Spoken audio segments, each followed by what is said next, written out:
And then I put my pants on and left. And Oh my God! Oh, I'm sorry. You weren't even done. And that's all, folks. Oh, it's great for you all to stop by tonight. We really do appreciate it. And Zach and Skeeter are punted aside like two co-eds after the hitchhiking trip is long over. Sounds about right. They smell about as bad too as those co-eds. Wow. Oh my God! Wow. All right, so I mean, I guess I'll make introductions. Yeah, I look like Dennis the Menace tonight. This is excellent. How damn. That is outstanding. I know. I am all the way. Eric's hairstylist. I'm not just on tonight. I'm all the way on. Like, boy. 11. Mike was so revved up. It's like I got to shut Mike down just so I can start the stream. I mean, and that is not a lie. That is not a lie. No lie detected. All right. I'm not Watsy. I'm not going to give you bullshit. Oh my God, we're already at Watsy. Oh shit. Oh, we're starting off right, man. There we go. We're gonna listen. We're gonna go around the room. The man holding the cat like Dr. Evil.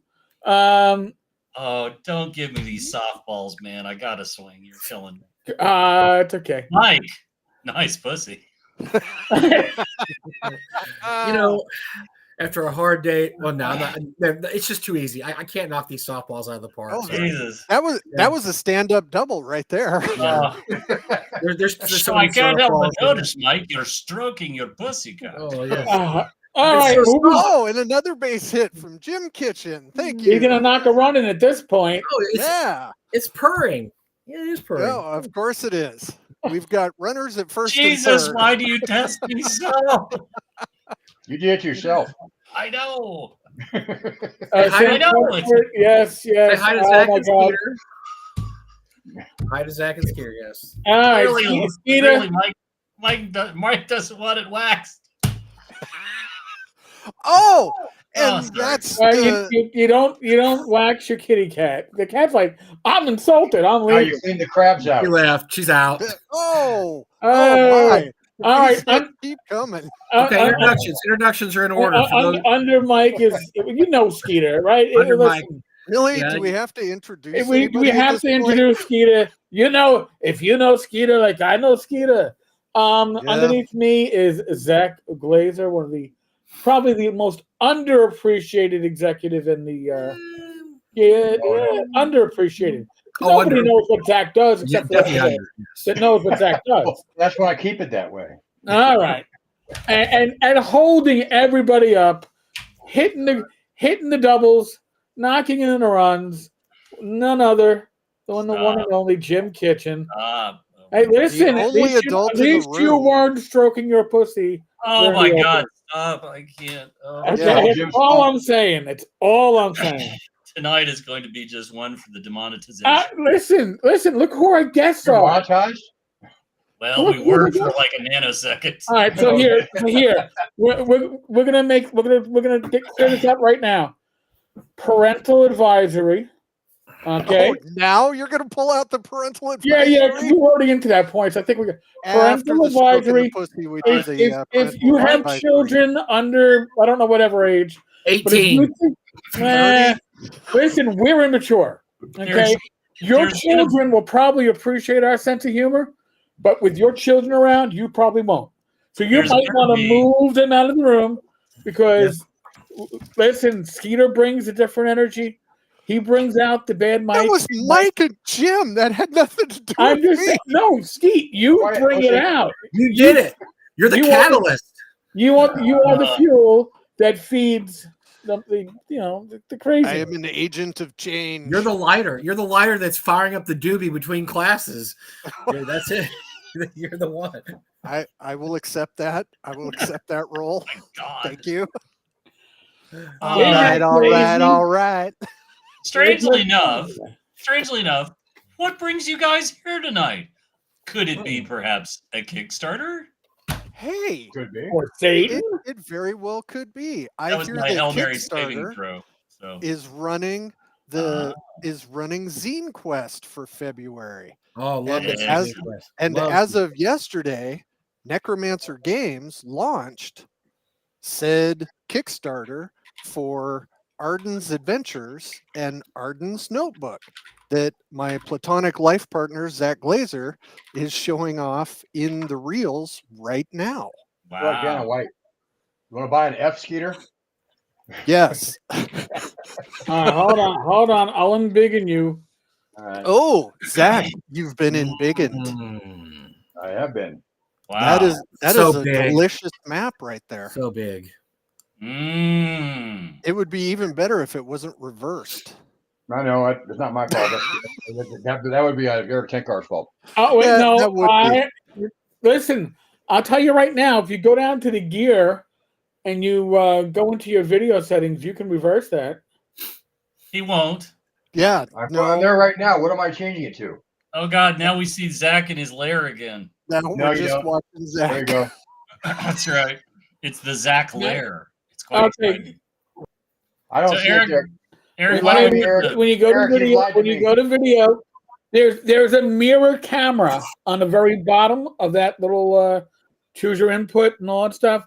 Mirror camera. Turn it on. I got it. I feel like that ship. There has you sailed. go. Ah. Ah. So Skeeter Okay. Green, this idea was your genesis. So why don't you go ahead and explain it? Okay, so first of all, let's bring up the project so that we can share this and then talk about this. All right, so hold on. Let me So let, it's- let me let me no longer zoom in on Zach. But All Zach right. looked very Let me pretty. get So a- this is Let me get Thank a you. link into the. okay. So this is for Arden's Adventures and Correct. Arden's Notebook. So it's an Correct. OS design series. You're roughly 82, 83% funded in the Yep. first 24 hours, right? Yep. Fantastic. You're at 2448 with 71 backers. That's clicked up a couple since I looked this earlier this afternoon. So it's puttering along pretty nicely. I don't It think there's is. any question that you're going to fund at all. Oh no, we're going to No. fund, and which make it even better. Remember, to fund, you looked at the final proofs. We approved those like 3 days ago. I got those printed locally to verify that they're ready to go, and they're like the POD ones are getting developed right now. So not only is it going to fund, it's going to ship. And pretty Yes, quick. and Sorry, go ahead. and one of the things that I wanted to say before we get into the nitty gritty about this, which we will certainly do, unlike some Kickstarters for larger, more, we'll say, elaborate projects that are going to deliver, a year or a year and a half after the Kickstarter, we are delivering the month after the Kickstarter. When it finishes and money is transferred and we have everyone's pledge, PDFs that are finished will go out immediately, and then the following month, the print products will begin shipping. So this is not something you're going to give us money and then sit around and wait and hope we get to deliver some things. You're going to get your products toot sweet, because I always like to use toot sweet whenever I can. I don't like it when you do that, but I got over it. I know. It's all right. So what was the genesis? What's your elevator pitch for why people should back this? So this Kickstarter is actually for 4 books. This is 4 zine size books. There are 2 adventures, Against Sathaga that you see right there, and Highway Over the Mountain, which was written by Edwin Nagy.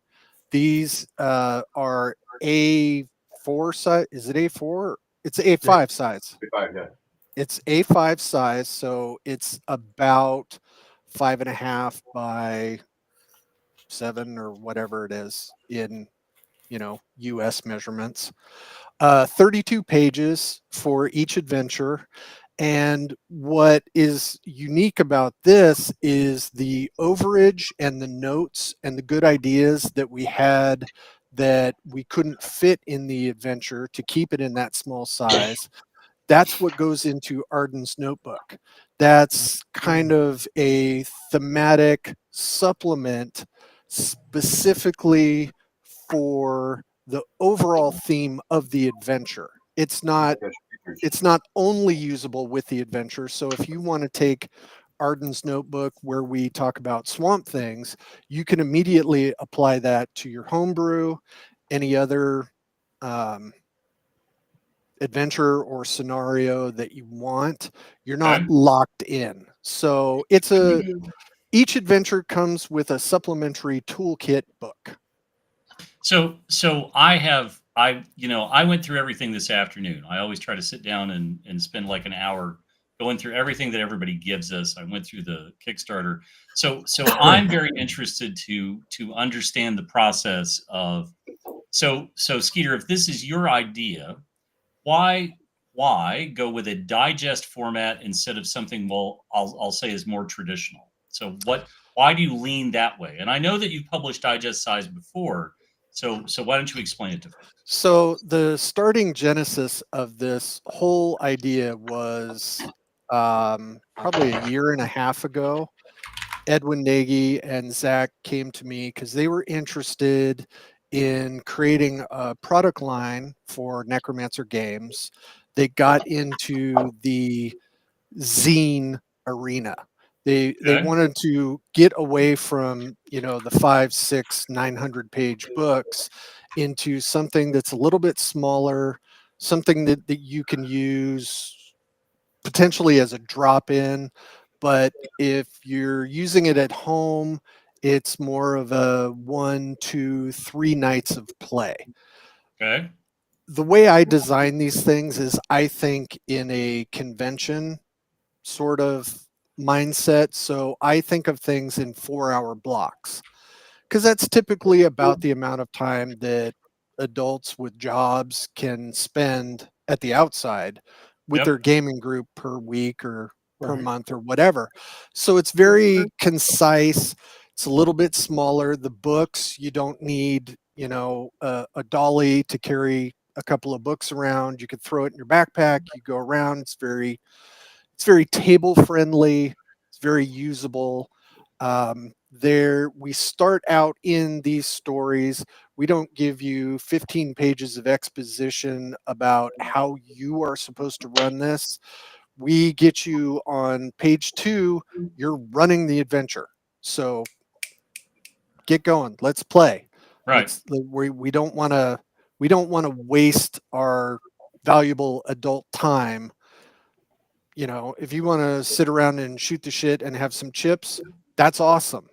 But you shouldn't have to read, 4 pages of history and backstory to be immersed in the game. This cuts out some of the fat.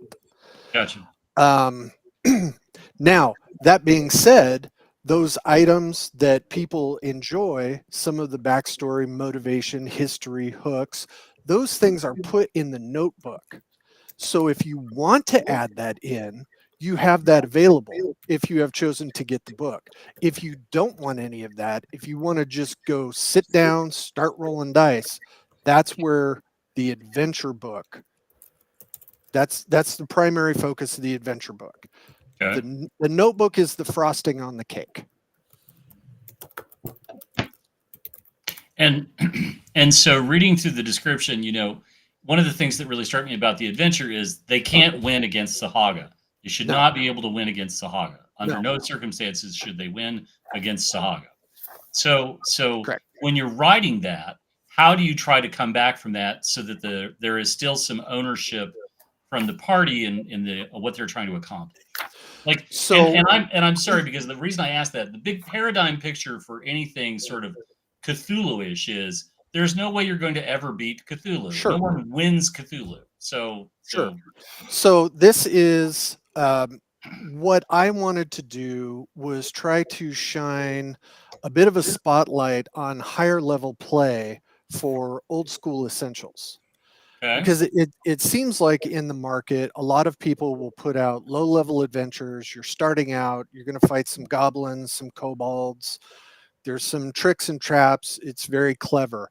What I wanted to show, and fortunately I have access to some very talented writers, is how people can structure higher level play. So you can, with old school adventures, it tops out at like 14th level. So there's legitimately no way, if in the scenario it happens that Sathaga is summoned, So it's not automatic that you have to deal with Sathaga. There's a whole ritual you need to stop. So this Right. has a bit of a ticking clock on it to give you some motivation. If your team gets into the final encounter and kills the people performing or the things performing the ritual, you don't have to deal with Sathaga. Okay. And that's kind of the motivation to get moving. And it's a much more even fight with the beings trying to summon Sathaga than if it shows up on its own. Now, I have run this at North Texas RPG Con, and the team that ran through it was one round away from killing everybody and not having to face Sathaga. So, depending on your party makeup, you may not have to deal with the big bad. But Okay. if they are able to summon their god to this realm, you are in fact screwed. And I think that is a fair assumption. Well, apparently I offended Jim Kitchen because he just bounced right out of here and he's done with my nonsense. So Well, I mean, he's smarter than the maybe rest it's of a us. terrible idea. He's I don't smarter than the know. rest of us. And by the way, do you remember this? Remember this one? I do remember that one. I dug it up because I Yeah. knew you guys were gonna be able to show me. I dug it up out of my. Yep. out of Oh, my Jim is file. back. Sorry about that. I don't know what the hell happened. Apparently, he was not offended by my idea No, for no. stories. I'm not Hardly offended. Hardly offended. You got to do a lot better than that in a digest size, kid. You got it. So that is kind of the impetus with against Sathaga. Now, counterpoint, the Highway Over the Mountain, which was written by Edwin Nagy, is an entry-level adventure. It is for low-level characters. They're starting out. The opponents are not typical, which is, I think, a nice flavor. We're not dealing with kobolds and goblins as your only option at first level. Sure. So the series, and we have manuscripts for 2 additional books already in the hopper being developed. So this is an ongoing, this isn't a twofer and we're done. This is a product line that we are going to put out. And Zach can speak more to that as well. I can speak more to that. We need to make sure that we have a lot of people very interested to do more than this. Correct. I'm very pleased with it, and it's a more niche product than we normally make. But it's a product that, frankly, the reason this came up when Edwin and I first discussed it with Skeeter is because we always were talking about the things that we like to read and the things that we were really into, like internally. But that wasn't necessarily the same as what the 5e market had and everything else. So we thought, well, maybe with the people we have internally, we could write some of the stuff that we really were interested in. And then we tried doing a zine because I've seen some zines do very well in Zine Quest. And I thought that would be fun. And so here we are. And they've worked very hard without a whole lot of input from me for 6 or 8 months, been in pieces. But I'm very pleased with it. I mean, everybody kind of stepped up and did a lot of nice work on it. So let's say that it funds and it starts gaining traction. Is the idea that we're going to see? Is the idea that you have this as maybe eventually a quarterly project, or is this something where you're not even thinking? If we can justify with demand, absolutely. That's exactly it. Quarter or 3 times a year is what we hope. So if we can justify, we absolutely want to make it. But. Yeah, and one of the requests we got was in the Arden's notebook was to have a comic strip that was our own, that we could write the stories for and then we could produce. And that is what we have up right now. Tropes is our comic strip that is going to be in every episode or every issue of Arden's notebook. So it's going to be an ongoing. Who does tropes? That is done by Chet Mitten. Good old Chet. Yes. Yep. Yes. And I write it because I'm a control freak and I wanted to do it. Oh dear. So actually, Wow. I just got last month as the last art that was coming in. We have all 4 of the tropes issues for this year are Wow. done. They are complete. We have them in. So those are ready to be stuck in the book when we get to that point. This is some of the one of the features that we're doing in both Arden's Adventures and the Notebook when we can is to have a centerfold piece of art that spans the 2 pages. So when you open it up, it's just a little more impressive. It makes saddle stitching worth it, which is a Yeah. staple. Yeah. So that's what we're doing. Because as you dig into this piece, of course, the first thing you see is Sathaga coming up out of a hole. But when you get really into it, I mean, the frogs and the frog people and all the stuff going on in that piece of art is pretty impressive. I was very happy. Yeah. Which brings me to another point. I've done a bunch of zines on my own through SGP with varying degrees of success and joy and pain and all that. I was very fortunate to have an extremely competent and skilled team that I could lean on when I needed somebody else to do something while I was doing another part of this. Jeff Harkness is a godsend to RPGs who absolutely does not get enough credit Yeah. for the So work. you want to talk about someone unsung, and Jeff Harkness is someone Jeff unsung. Absolutely. Harkness Smart guy. does editing, layout. His ideas are top shelf. He elevates everything he touches. Aaron Smale, am I pronouncing that right, Zach? I believe so. We'll hear it if Okay. we didn't. Sorry, Aaron, if I'm not. He is our OSE expert, and as I handed off manuscripts to him for him to do content editing, he would read through and say, "Hey, what if we did this?" And they were universally good ideas and good additions. So this is not the Skeeter show by any stretch of the imagination. This is a team effort. And if there is a decision that has to be made, then I'm the guy who says, yes, we're doing this. No, we're not doing that. I have been overruled by good suggestions from the team as well. Some things I want to do. When this was first proposed to me, I wanted to do really good black and white line art. But Jeff and I believe it was Edwin said, let's do color. And I was like, okay, yeah, cool, let's do it.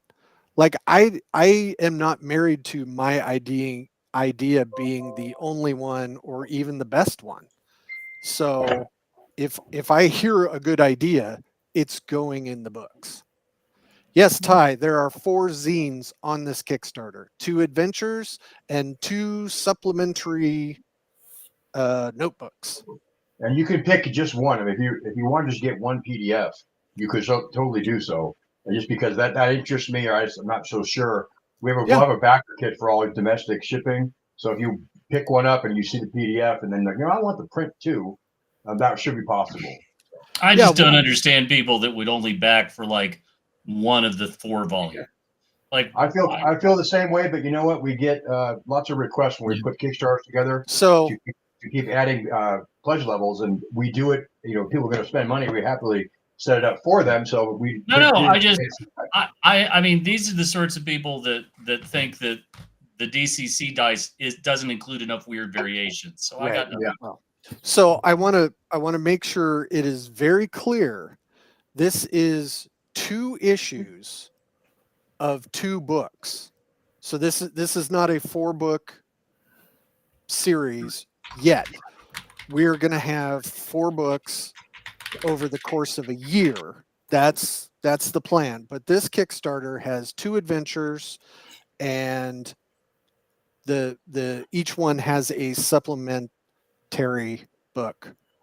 That was very awkward the way I said that. Well, I mean, let's bring Skeeter up on the you know. Oh, Jesus I think Christ. this is Why are we interesting. doing Well, I that? think this is very Yeah. interesting Yeah.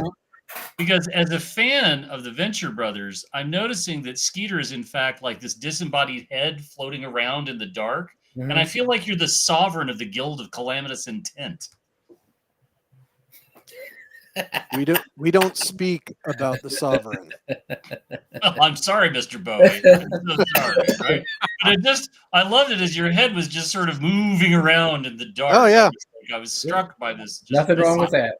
I am often surprised at how frequently my head just takes off from the rest of my body and moves I about thought you were the going to cabin. say that. I thought you were going to say that people compared you to the sovereign, but Oh. please. Maybe. I don't know. I can tell you some comparisons, but Oh, boy. Excellent. From one Rick to another Rick, ouch. I appreciate that. No, you're very welcome. I'm just trying to make it all happen, right? So, All right, take my face off of this screen. We want to No, I keep like that. viewers.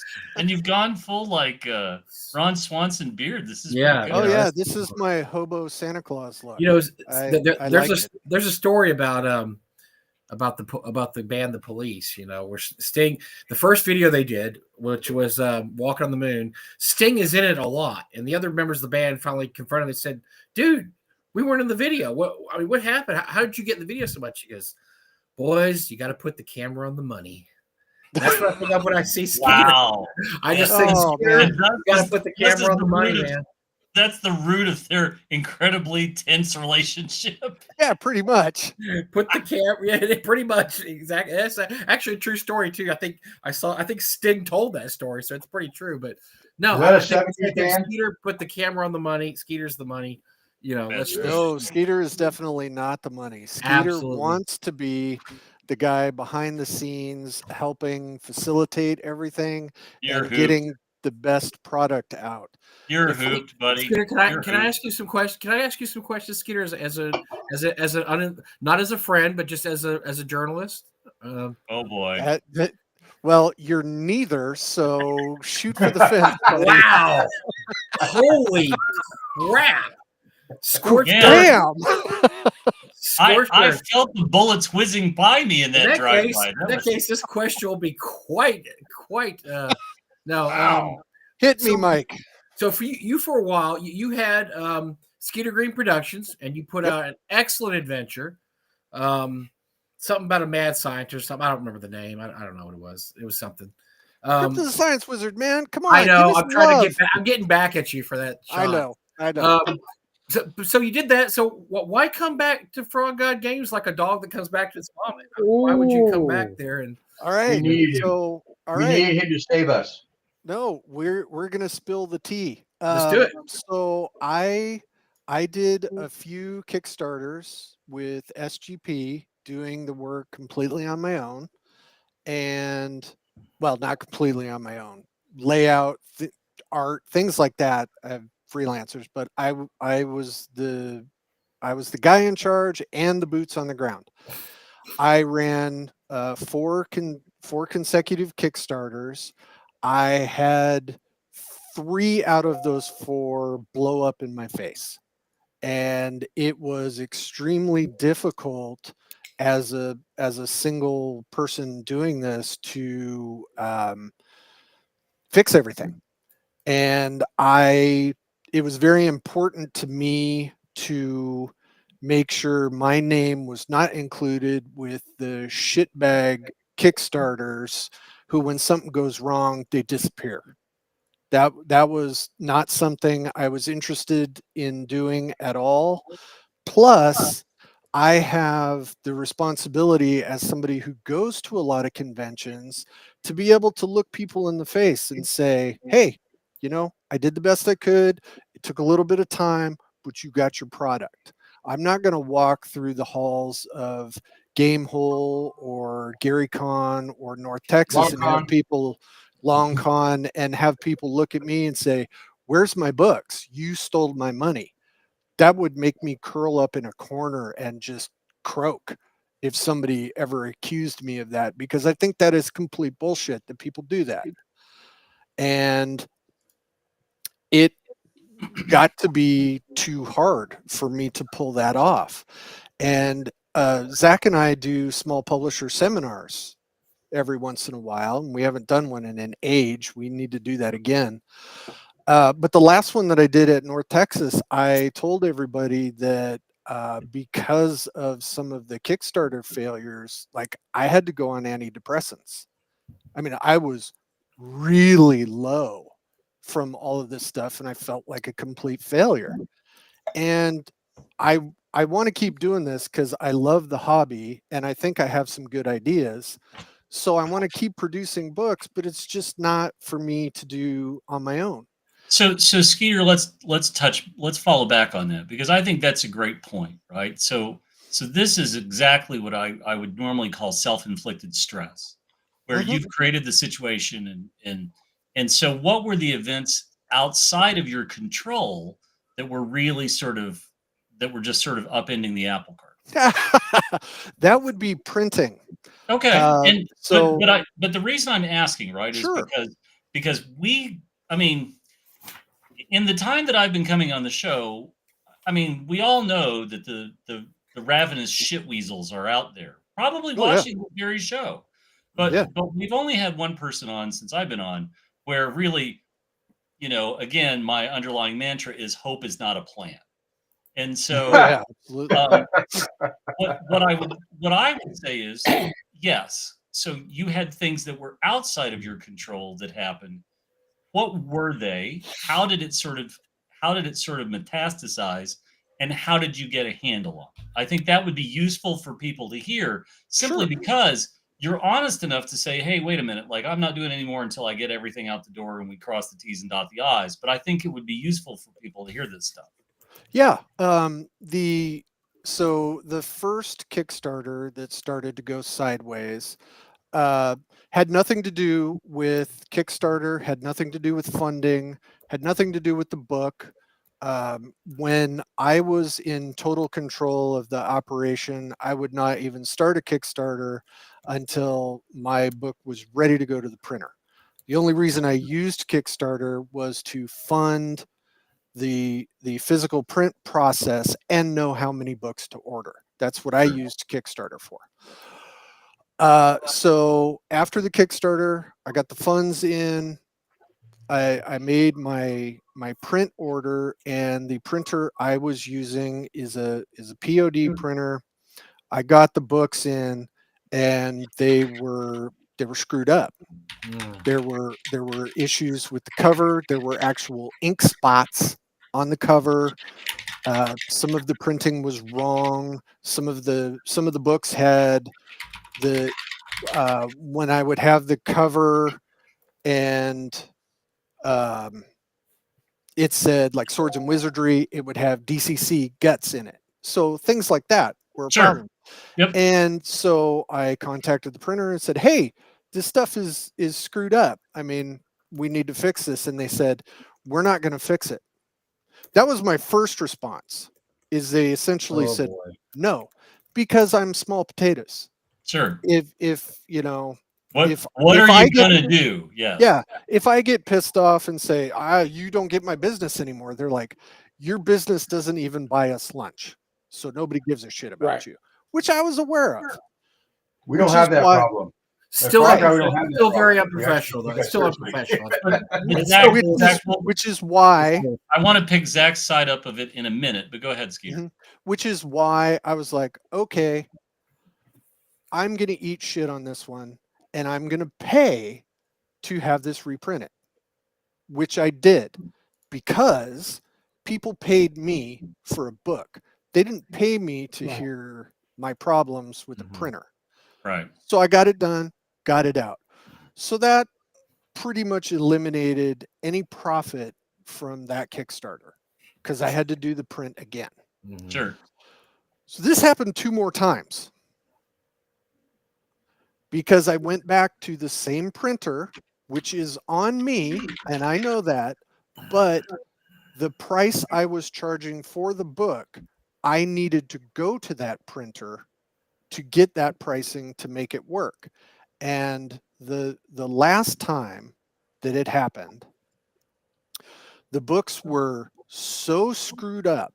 And I will note that the minute this happened on the first Kickstarter, I started sending out updates so everyone was in the loop. Everyone got to take this ride with me, and they were kept in. And I just said, as soon as I get them, I'm going to get them out to you. The last time it happened, I went through 3 rounds of printing because it was the same company, and I showed them video. I flipped through books. There were hundreds of them that were incorrectly printed. They said, so that's a good point. That's a great place to ask Zach. How do you prevent that? How do you tackle that as a problem as the publisher? Well, part of it is just experience. We work with larger publishers generally, right? Or we have good relationships with the small printers we have, right? So it really helps a lot that I have a relationship to where if there's a mistake on a book, and I'm like, hey, no, this is the proof is here, and your book is here. The Right. Skeeter has no leverage, right? But I have all kinds of leverage, Right. because we printed, I think we printed 400,000 pages through the local Arizona printer in total, right, in 2021. And so you can literally just go next door and say, Sparky, it's coming off the press like this. I had to walk down the street past the taco stand, but yeah. Okay, and I'm sorry, Skeeter, let's go back to you. But I think, I mean, the great thing that I'm hearing from the two of you is Tubbs has the great idea, and Crockett is going to help him get it published, and then you're both going to roll around in the Ferrari listening to In the Air Tonight, and this is fabulous. Skeeter, pick back up from where you were talking about. So you had 3 print runs that were bad, right? I had 3 print runs that were bad. The last one had 3 rounds of them screwing up the print until I got books. And these were not things like, oh, there's a blemish on the end paper of this. The glue is off on the back spine. There were ink spots on the cover. There were, as I said before, the guts of one book were in another one.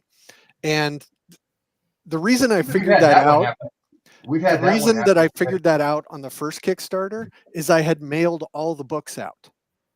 So everybody had their books, and they started contacting me saying, hey, I think there's something screwed up in my book. And then he contacted me, and he was very, very polite about it and didn't swear at all. So the unintentional side effect of me learning that lesson with the first one is I had to then buy the books again to get them. Then I had to pay to have them shipped again, because I'm not going to have people send me books back. What's the point? What am I going to do with it? So everybody got the book that was bad, and then they got the book that was correct, because that's what you do if you give a shit about customer service. People don't ever have to buy anything from SGP again if they think I'm a shady piece of shit publisher. That's totally up to everybody. But come on, but they got their book. Yeah, but hold on. Like let's move back from the cliff a minute, right? Which is I live on the cliff, man. Dude, nobody is saying these things about you. Like, really and truly. Like, I have never heard anybody. I mean, come on, Skeeter.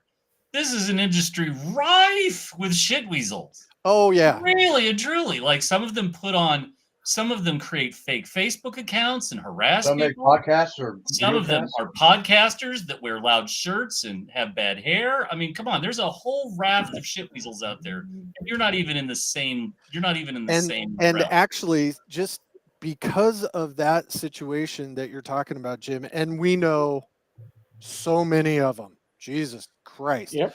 That was why Zach and I originally got together and started doing the small publisher seminars, is to tell the people who wanted to be publishers what we have gone through, and why they didn't want to do it. Yeah, what we've done right, what Don't we've get done wrong. Get out of the RPG business immediately. Whatever you do. And I mean, I told like 15 or 20 people at North Texas about coming up just short of having an emotional breakdown over this thing because I couldn't separate. This is a hobby and this is a game. And I do this because I wanted to do it, but it became a business. And really and truly, right? The problem is that you take something you're passionate about that is your hobby, and then you're now crafting it into a business. And the problem is it takes like the joy and passion and love you have, and now it's monetizing it, and now it's literally nothing. You don't get the praise and the feedback. No, what you get all caps and emails and so on and so forth. Skeeter's one of the, and Skeeter honestly is one of the most creative people I know. And as a creative, my wife gets mad because I always get mad when things don't work. The way, like my toaster, just toast the effing bread. I don't, I want things to work. And Skeeter, I know how you are, and you are type A in a lot of things. And you just want this, you want everybody to see your vision. You want this out there. You want this to work. You want people, you don't want to have to deal with all this crap. That's not what you signed up for, so to speak. You wanted to get your vision out there. And I am fortunate. I have enough personal friends who supported SGP, got their books, everything, reached out to me and said, hey, this is great. I know it didn't go smooth. Keep going. Don't get discouraged. Got a ton of those. Really appreciate it. The problem is those are temporary, and the messages from people saying your layout is shit, this is ridiculous, why did you use this trade dress, this font is trash, all of this stuff stuck with me. You can't let the that's a me problem. I know that's a me problem. These people's parents are brother and sister, right? Like more than anything else, you just first cousins. Damn. Or yes, that's exactly it. Like their family tree is a shrub and it just circles back in on itself. With a guy named Skeeter, that's pretty brave to say that, I think. Zach, I feel attacked. Hey, I'm the one from my parents are from Louisiana, not yours, Skeeter. That's right. Hey, my lineage is from East Tennessee, so we may be on the family tree somewhere together, Skeeter. We're probably closer than you think. It makes sense. It makes a lot of sense suddenly. So Zach, right? So when you hear these things and you've dealt with these sorts of things, what does this element of zines bring to Frog God that you have lacked in other products that have been developed or products that have been brought to market? Hold on. Before you answer, I'm sorry. No, I just want to say that during all of this shit with SGP, Zach was frequently my sounding board and had to hear these problems I was dealing with and talked me off the ledge more than once. So much appreciation for that. And now, Jim, I will stop interrupting you. No, I am a bad guest. Bad guest. I'm trying to find something I wanted to. Well, this explains a lot. This might be why Zach would call me up going, "My God, can you talk to Skeeter? I can't take it any longer." But that's not it. It was the other part. It was the other thing that happened to Gary Con. That was yeah. Well, that thing. No, I would be more than happy if Zach had somebody else as a sounding board after my nonsense. I carefully hide in those experiences because I'm sure that's why I couldn't get a hold of you. No, I was gone. I was out of town every time. But that's no bullshit. But no, so hook it up with Frog God, which you're kind of familiar with it, because tell us a little bit about your background with Necromancer Games, aka Frog God. When did you first start with Necromancer Games? I always love this story. So what year and what? Tell us how you started out with Necromancer. I think it was 2001. It was 2001 or 2002. Necromancer Games was a new company. Bill Webb and Clark Peterson were putting this company together to put out books. And I saw, this is back when I used to go to EN World and they actually had news. So I was scrolling through the news and I saw this, Necromancer Games, click here for their forum. So I clicked on that and I went to the forum and I was like the third person who signed up for this game company. And I started talking to everybody and hanging out, and this one user I was talking to pretty frequently, and I was like, okay, we're getting pretty tight and have all these in jokes. Well, it was Bill Webb. So the owner of the company was on the boards. We were talking. He lived like 20 miles from my house. And I was like, oh shit. He invited me to his house, did not know who I was. This was well before, you do not invite internet friends to your house. Well, I mean, before that, he might have had the Rohypnol already, but I mean, just. I mean, he might have. So I went over there. We got along very well. On the message boards, there was somebody named Casey Christopherson, who was a writer for Necromancer Games. I've heard that name. I know that. And Casey could not do the math on a trap stat block. This is for 3.0 when it was first coming out, so completely understandable. This was the new math we were supposed to learn. So I started knocking these things out. Super easy for me. It worked in my brain. I got that. So Casey started feeding me more and more of his work, and eventually I just kind of through osmosis became part of Necromancer Games, and then worked. I don't know if I worked my way up or down the food chain, became a project manager, kind of an editor, did some content editing, did some writing that they didn't take because it was crap at that time. And then when Necromancer sort of folded and Frog God Games started, I was one of the people who went on to Frog God Games. So I have 20 something years of history with these guys, have been friends and family for the whole time. And when it came down to, I can't write and publish RPGs on my own. Who do I trust? And since there was nobody that I trusted, I went to Zach and said, help me, Obi-Wan.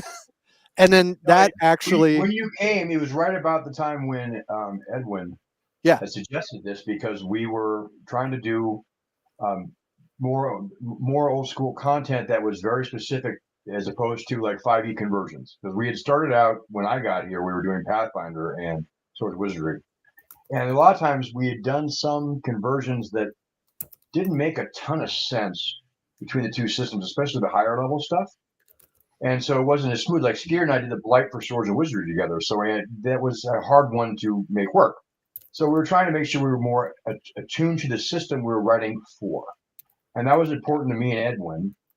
And so we had done the Tome of Essential Horrors, and we had done I think Whisper and Venom, and that's when Skeeter had come to us. And at that point, a zine seemed like kind of a fun idea that I would like to see, just because one, it gives you something to read and is interesting, and two, it's the kind of thing that I grew up with. I was around those, and I collect those from the old days. I have them around, and I find them cool, and I don't find certain kinds of episodic adventures for 5e Pass to be as fun for Zach.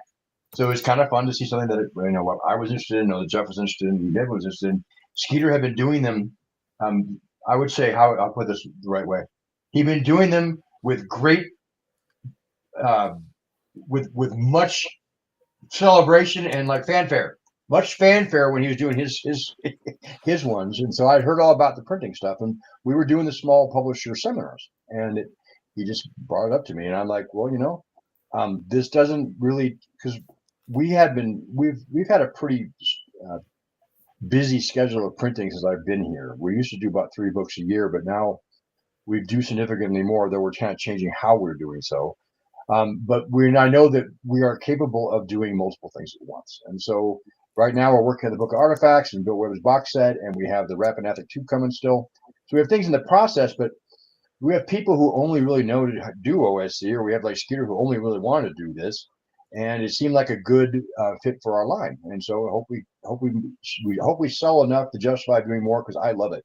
I actually am a big fan. I love the cartoon part of it. I think that I just love little articles. Like I have Dragon magazine that I leave around my office here from like issue 72 or whatever is like handy, because I like that stuff, because the enthusiasm you read through these articles. I mean, guys that I now know, but I didn't know then. But I now know Alan Hammock, for example, world-class genius, as they say. But I read these articles, and they just had so much enthusiasm. I mean, the game just seemed so much fun, because you could feel on the words how excited they were about that. You don't always get that when you get professional freelance adventure writers. Now they have to do 5 adventures a year to make enough money to justify their time, and that takes a lot of time. And sometimes you get a pitch, you're not that interested in writing, so you can kind of just tell, right? This is much easier to do things like for enthusiasm, quality control, and just like nostalgia. So that was the attraction to it. But the biggest fun part was, I haven't told Skeeter yet, but he gets to ship all the books. He doesn't know that, but they all come into his house. Oh no, I like this Skeeter idea. This is excellent. Dish sister. Oh, and he's gone. Sorry, the books are around the way. You can't hide. That's great. I think that's fabulous. I look forward to a well, he doesn't realize this is growth. Skeeter. This is professional growth for him. He doesn't realize that this is for. I'm here to make him a better person, to replace me. Because I'm announcing my retirement. Okay. Okay. So this goes back a whole bunch of years when I was part of Frog God Games and Zach was not in yet. Zach was approached to join and be a partner in Frog God Games, and he came to me. No, you called me. Lies. Did I call you? You called me. Yes, I called Zach and said that I totally think he should join the company. It was a smooth running operation. Everybody got along. Things were, super perfect. You lied. You essentially lied. Have you ever forgiven him? And then I bailed. Yeah, he was gone within a year and a half after dropping Apple. And Zach has been stuck ever since. But Zach coming into the company is one of the best things that ever happened to it. He was supposed to replace me and do my job there, but he did that job so easy and so much better. He pretty much does a ton until he was supplanted by his own wife. Yeah, well, who is even better at running things than he is. Well, it certainly gets me motivated. Yeah. So close the sharing window. Just close the sharing window. So what is it about the zine format, Skeeter, that is it it has to be compact? Is it brevity that you like, how it drives your creative process? Is it more framework than it is, full on substance? What is it that appeals to you to the zine? You clearly love it, and I'm okay with that. Right now, one of the things I was thinking about when I was reading everything this afternoon, I of course thought of vaginas are magical, right? And one of the things that is the hallmark of what our dear friend overseas does is that he gives you a fairly tightly crafted adventure. So is that what you love about zines? What is it that draws you to this format? So to be fair and to start off with, I personally would not consider that a zine. And I think you are correct, but it is again a small digest sized. Sure. That's and a lot of what we're talking about, no offense, but for zines, I'm sorry, the Kickstarter is not just four things thrown together from mass copying at Kinko's where you have a staple party and you hand it out in your booth. You guys are going above and beyond that. Correct. And I think it is fair to say that your product is going to land. Sorry, let me get it again. Your product is going to land somewhere in between this, which is a hardcover. This was a free RPG Day handout. Right. It's going to land somewhere between that and what we think of traditionally as a zine, which is 8.5 by 11 piece of paper, folded, stapled in the center, might have a color cover. The rest of it's black and white. in back in the day, it would have been laid out with a glue stick and stuff that you would cut out of magazines and so on. Exactly. That's the low end of the pool. Yep. And that is the high end of the pool. I think you're somewhere in the middle. What is it you love about the digest size format? Go. So for a long time, I was not a fan of the smaller books. And then I got into some fairly deep discussions with another mutual friend of ours, Levi Combs, Yep. who absolutely loves zines for, the B movies, the horror books, and all of those things. And what I figured out for me is the reason I love zines is I equate those to a certain level of authenticity and integrity, even if it's not the best quality. Now, just like that one. now that being said, our quality has jumped up leaps and bounds. But yeah, I mean, that is the history of this game. And for a certain set of the players, that nostalgia for what was intended in those books is what I want to bring back. I want the game to be fun. I want people to enjoy sitting around the table, having a good time with their friends they only get to see once a week, but you don't have to be part of a scripted ongoing mega series. Like, you could drop in or drop out. That's I think you've missed the point of role playing, because really and truly what the shirt should be is they should say rules, lawyering, and arguments. Because I mean, that's really part of why we come to the table. That's what it is for a lot of people. And some people love that. I don't want to come to a table and have my piece of paper be debate points. That's not why I'm playing. You could get in a fight at the DMV. I want to take my bizarre, weird ass attitude that I have, and I want to put it in a character, and I want to see what happens to that character when they shoot their mouth off, because I don't necessarily want to do it anymore. I'm getting to be an older gentleman. I don't want to get punched in my face, but if my character on this sheet gets punched in the face, that's a good evening. Zach and I are in an online game, and my character is at death's door every single minute. I should have never picked a priest because I can enjoy your deaths more often. No, you should not have. But I mean, zines to me can be done by anyone. They should not be done by everyone.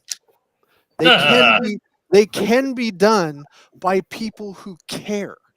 And if you care and put that into the book, you're going to have at least a decent product. You don't have to have the resources to put out a 600-page hardcover smoothie paper insides that looks like a piece of art. Well, what Zach said about the old Dragon magazines, you have the same mindset there, where you just article. If the first one doesn't hit, maybe the second one hit or the third one hit. That's how old Dragon magazines were. Not everything was you couldn't use every part of the buffalo. Sometimes you could. No. Sometimes this is great, and sometimes I don't like that. But I love that scattershoot approach of the fanzines. I thought I had a couple here, and I don't see them right off. I hope that I will never be so arrogant as to think that everything I write down is even good. I think the minute that you think you can put out a book and it's perfect, you've missed the target. Not everybody has within him the ability to apply and land a position at new TSR, and that's okay. I mean, really. Oh, he just said it out loud. That was supposed to be the quiet part. Yeah. I'm sorry. I'm feeling saucy tonight. All right. Okay. So we're past the hour mark. Let's let the shit talking happen. No. So let's bring the Facebook, or so let's bring the Kickstarter back up. Let's bring the Kickstarter page back up. Yep. I wanna see Yes, Facebook. And again, you're certainly on your way to being funded. I have no Oh, yeah. doubt that you're going to fund. I So think we'll find. that's just too easy. I guess I guess what if I've asked you for the elevator pitch to get people to understand what the project is. If somebody watching this hasn't backed it yet, what's the two of you, both of you, Crockett and Tubbs, what is the thing to say that's going to get people to want to back this? What do you really want somebody who hasn't backed this yet to know? We need another authentic. backer and we're at 75. So come on, somebody. Hello. It's authentic. It's I really believe authentic. It's it's authentic fun is what it and is. It's it's authentic cool. by people who do this all the time, but we didn't really assign much to people. Skeeter kind of asked, what do you want to do in this area? What interests you? And what you got was writers who write all the time on spec actually be able to write things they're really interested in doing, and things that Yeah. Skeeter was interested in doing, and things that Edwin, and I think our artists like the cartoon, but even more importantly, little kind of neat. I can't show you on the video, but they did some just neat. We had time that it didn't take much effort, but like on the cover here is about mining and dwarves, and we were able to add a dwarf to it. Like we're just going to normally have just the cover here. See the dwarf? There he is, climbing the side. Ooh. Okay. That was added to it, and kind of towards the last minute, but it was really cool because it didn't cost us anymore. We had the time. We looked at, and it's little details like that because it's not super long. It is something that we're enthusiastic about, but we do have other responsibilities we work on too that are bigger books that we're really excited to release because they're really cool. But we're all a little bit older, I think, than the target audience we have right now with the 5e stuff, and so this to me is kind of like one of those like B-side album mixes. It's like all the real musicians fans, they love the B-sides because they know the musician, they know the stuff. The hit is not nearly as important as the song from the artist they like, and this is kind of like that. We have like Anthony Pryor worked on this, and he's a great author, been going back to BattleTech 1. And he wrote some really cool stuff about the Boros stuff, right, Skeeter? There's a setting that's going to come out that is thousands of years before the current setting in the Lost Lands. And this setting is called Boros, Iron and Gold. And this is very much the Conan type setting where you have, your weird fantasy. You're going to have these powerful, tweaked out wizards with like 4 eyeballs on tentacle stalks, summoning demons and stuff. Very kind of the feel of DCC weirdness, but more closer to standard Dungeons and Dragons. And Anthony got into this, and his grasp of telling a history story is amazing. Like he really knows how to set the hook and draw you in. So this is in Arden's notebook number 2, and we're going to continue to have more of these background stories for Boros to let people know about it because it's a whole setting. There's class differences and new monsters and different ways that magic works and all kinds of stuff that we're going to reveal over time. But yeah, letting me coming in as this cult shaman group leader and just asking people, what do you want to write? Here's kind of the theme that we're interested in. Write me something cool. The creativity that happens when you let people do what they think is cool is off the charts. I mean, that's one of the reasons why I'm a terrible person to give art direction. Just because I leave it so open. I want somebody's best idea. Like, here are the high points that we need to hit, but give me the coolest shit you can. Because, I mean, I'm not an artist. I would describe stick figures fighting each other and think, oh, that's cool because I can see it in my head, but other people can't see it. So I want everybody's best when I ask them for something. And the team that worked on this, I would put them up against anybody.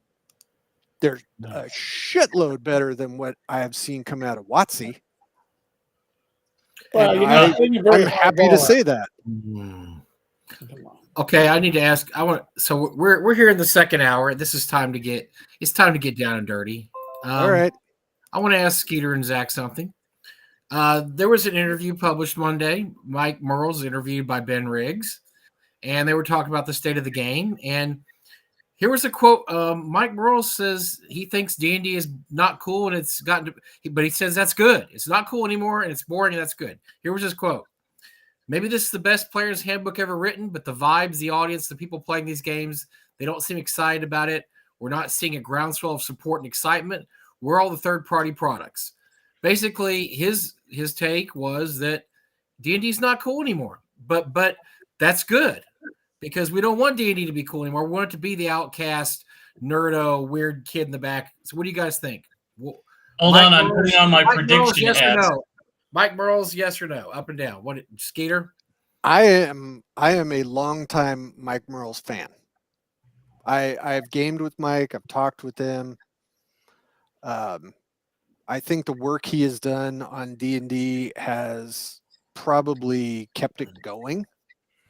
Whether you like 5th edition or not, or don't prefer it, or think it needs changes, whatever. As far as the structure of a game system, it's fine. It's perfectly fine. May not be your flavor of pizza. That's up to you. But it's sold more than anything else. So on whatever level or metrics you want to use, it's a success. I think what his meaning is when I hear that is not so much that he wants D&D to be this outsider nerd thing anymore. I think it's more that it's mainstream. And there is no way that in 1973, a bunch of people in Wisconsin thought their weird little tactical miniature rules Would be a movie. Would have slippers, would have the cultural impact on everything that we have Time now magazine. that has been tied back to D&D and the ideas in there. I know for me, when I was growing up, I learned more from D&D than I learned from school because it was interesting. I didn't know what the word lucubration meant for like decades. And then I finally looked it up because I was interested in knowing what this weird ass word is. I read phonetically. So when I say a word that I have read, I mispronounce it pretty much 90% of the time. But that has caused me to look these things up that I didn't know what it was. Well, I will tell you this, even the fake words in the Dungeon Master's Guide, I learned what a gynocracy was until I learned how to live in one. Yeah, so, no kidding. I mean, so I thought it was interesting what Mike was saying. I agree with it too. Is that, and this is nothing against actors. I'm just using an example, actors that play the game. But when you have like the Joe Manganiellos, who is beyond cool, anything we can imagine cool, he's up here and we're like way down here, right? When he plays the game, he's proud of playing the game. He'll tell people he plays the game.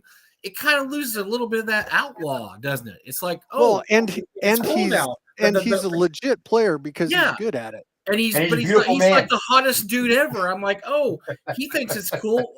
I have been fortunate enough to sit in on a couple of celebrity games at Gary Con and in a few other places, just as an observer when, the Joes and the Tom Morellos and the Paul Whites and all these guys get together and they run their game. They're all so invested. There was one game where they had to stop it for 20 minutes because Vince Vaughn stood up and wanted to know the geometry of making a force field to contain a plasma grenade. I have pictures from that from that moment.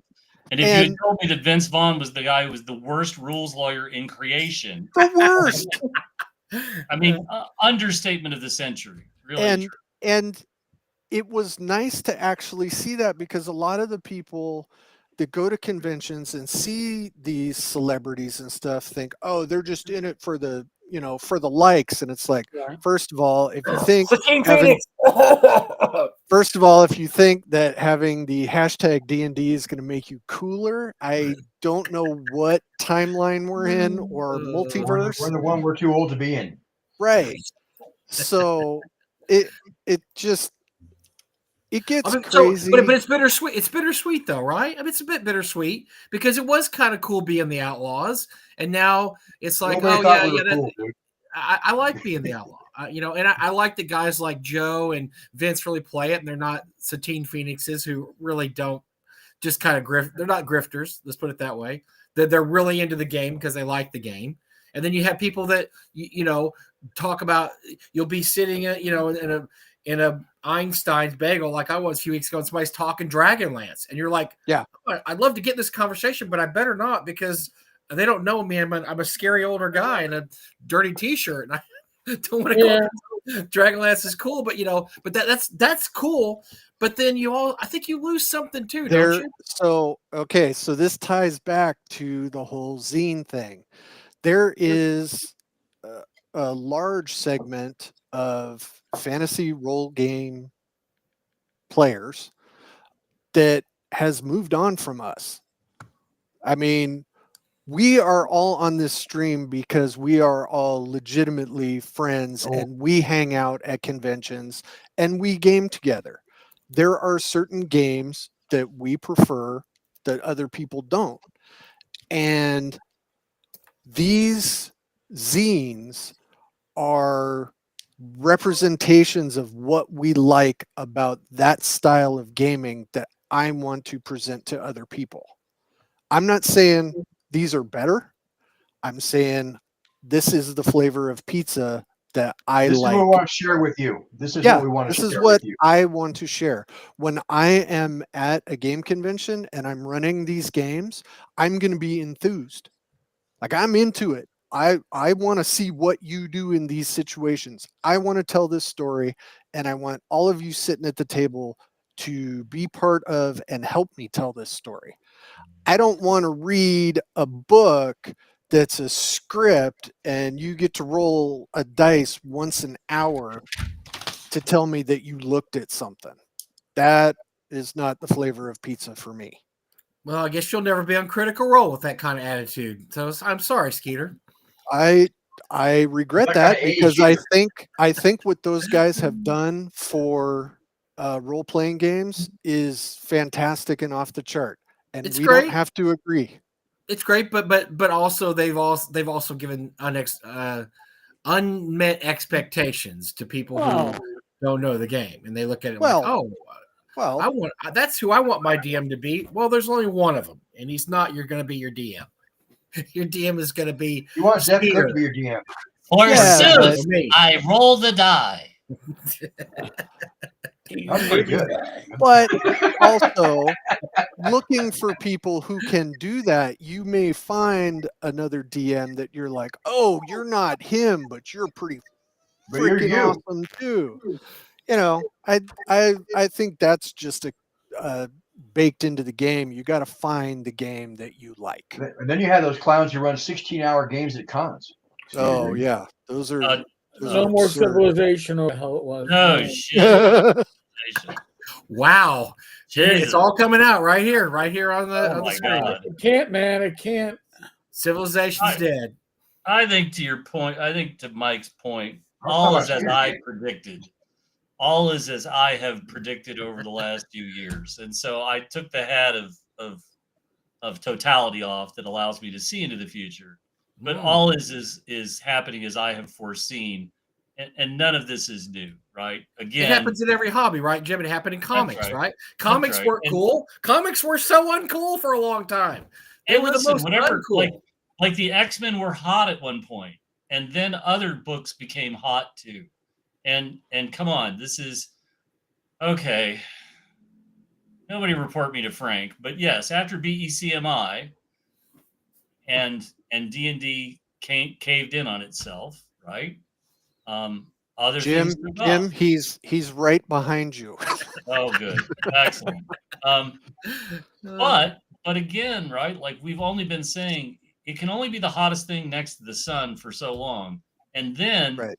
everybody cools off. So the Wizards of the Coast, two of the folks from Wizards of the Coast talked about how the reporting this week about how the new 3-book set, the new DM's Guide, Player's Handbook, Monsters Manual, is better selling at this point than where these books were at the 3-year mark with 5th edition. And to that, when people are like, I'm not sure I don't know what's happened, right? I'll tell you what's happened. When 5th edition came out, D&D was about yay big. Yep. And by about when did D&D come out? It came out in 2015? 2015. 2014. 2014. 2014. Well, yeah, the first one came out 2014. You could download. That's right. When did Stranger Things come out? 2013. 2016, wasn't it? Stranger Things. Oh, 2017? No, shut up. Oh, yeah, I'm sorry. So Stranger Things came out in 2016, right? So let's just apply a little bit of logic, right?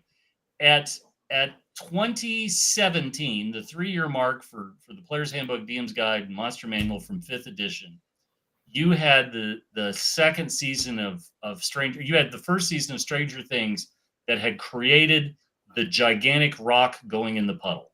Okay, Right. But the installed base of 5th edition players is so much deeper at this point that number should be the equivalent of the first 3 years of 5th edition's books. Well, see now, listen, I'm going to point something out to you. You just Point away. You just made my point from an earlier video. They're picking and choosing their numbers. They didn't say better than the first 4 years, because years 3 to 4, it probably shot through the roof because they picked that 3-year mark, which, by the way, there were no VTT versions being included, no D&D Beyond versions, no Fantasy Grounds, no Roll20, no whatever the other systems that have licensed it. They have such a larger list. People that are getting 2 or 3 different versions of the same thing, physical, D&D Beyond, and maybe Fantasy Grounds. They're not telling you physical books anymore. It's the best-selling product. Whatever. And again, I don't. I mean, hold on. Throw something, Jim. Just haul off and go crazy. I've now looked around in my office, and I can tell you most definitely I've not a single F to give, because it doesn't matter to me. They can play with the numbers or not.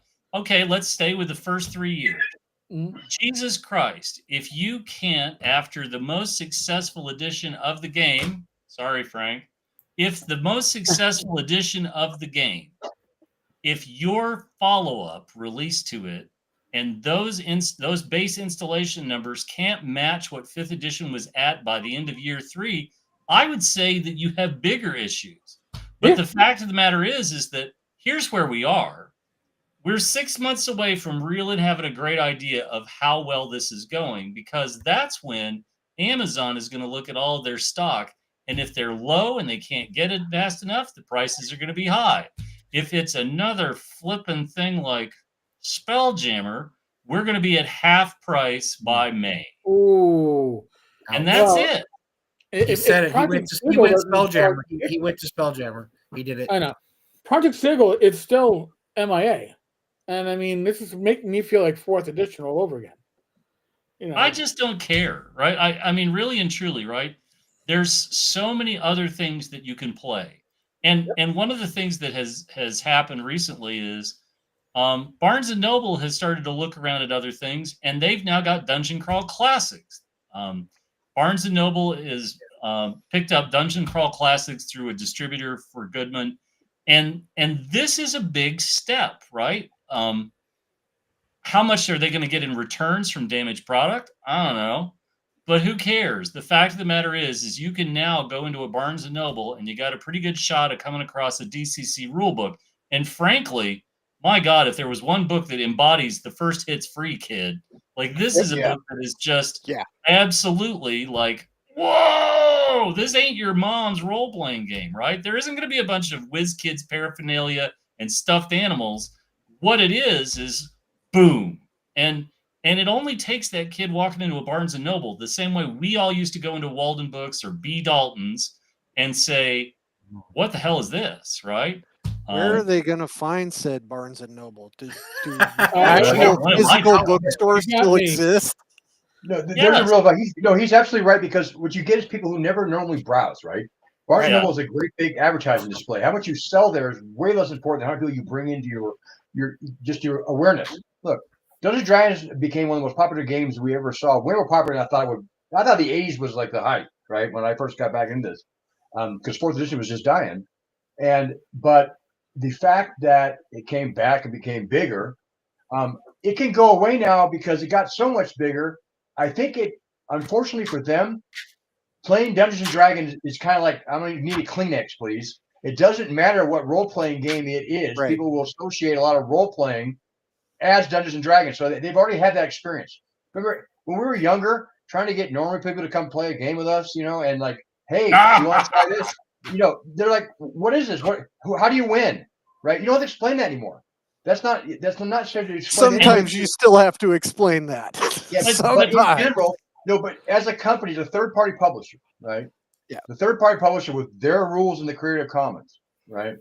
Lots of different things based on that can come out that's very, from a player point of view, which is really what matters here. From a player point of view, it's almost indistinguishable whether you play 5e or OSC the first few times you play and you're learning.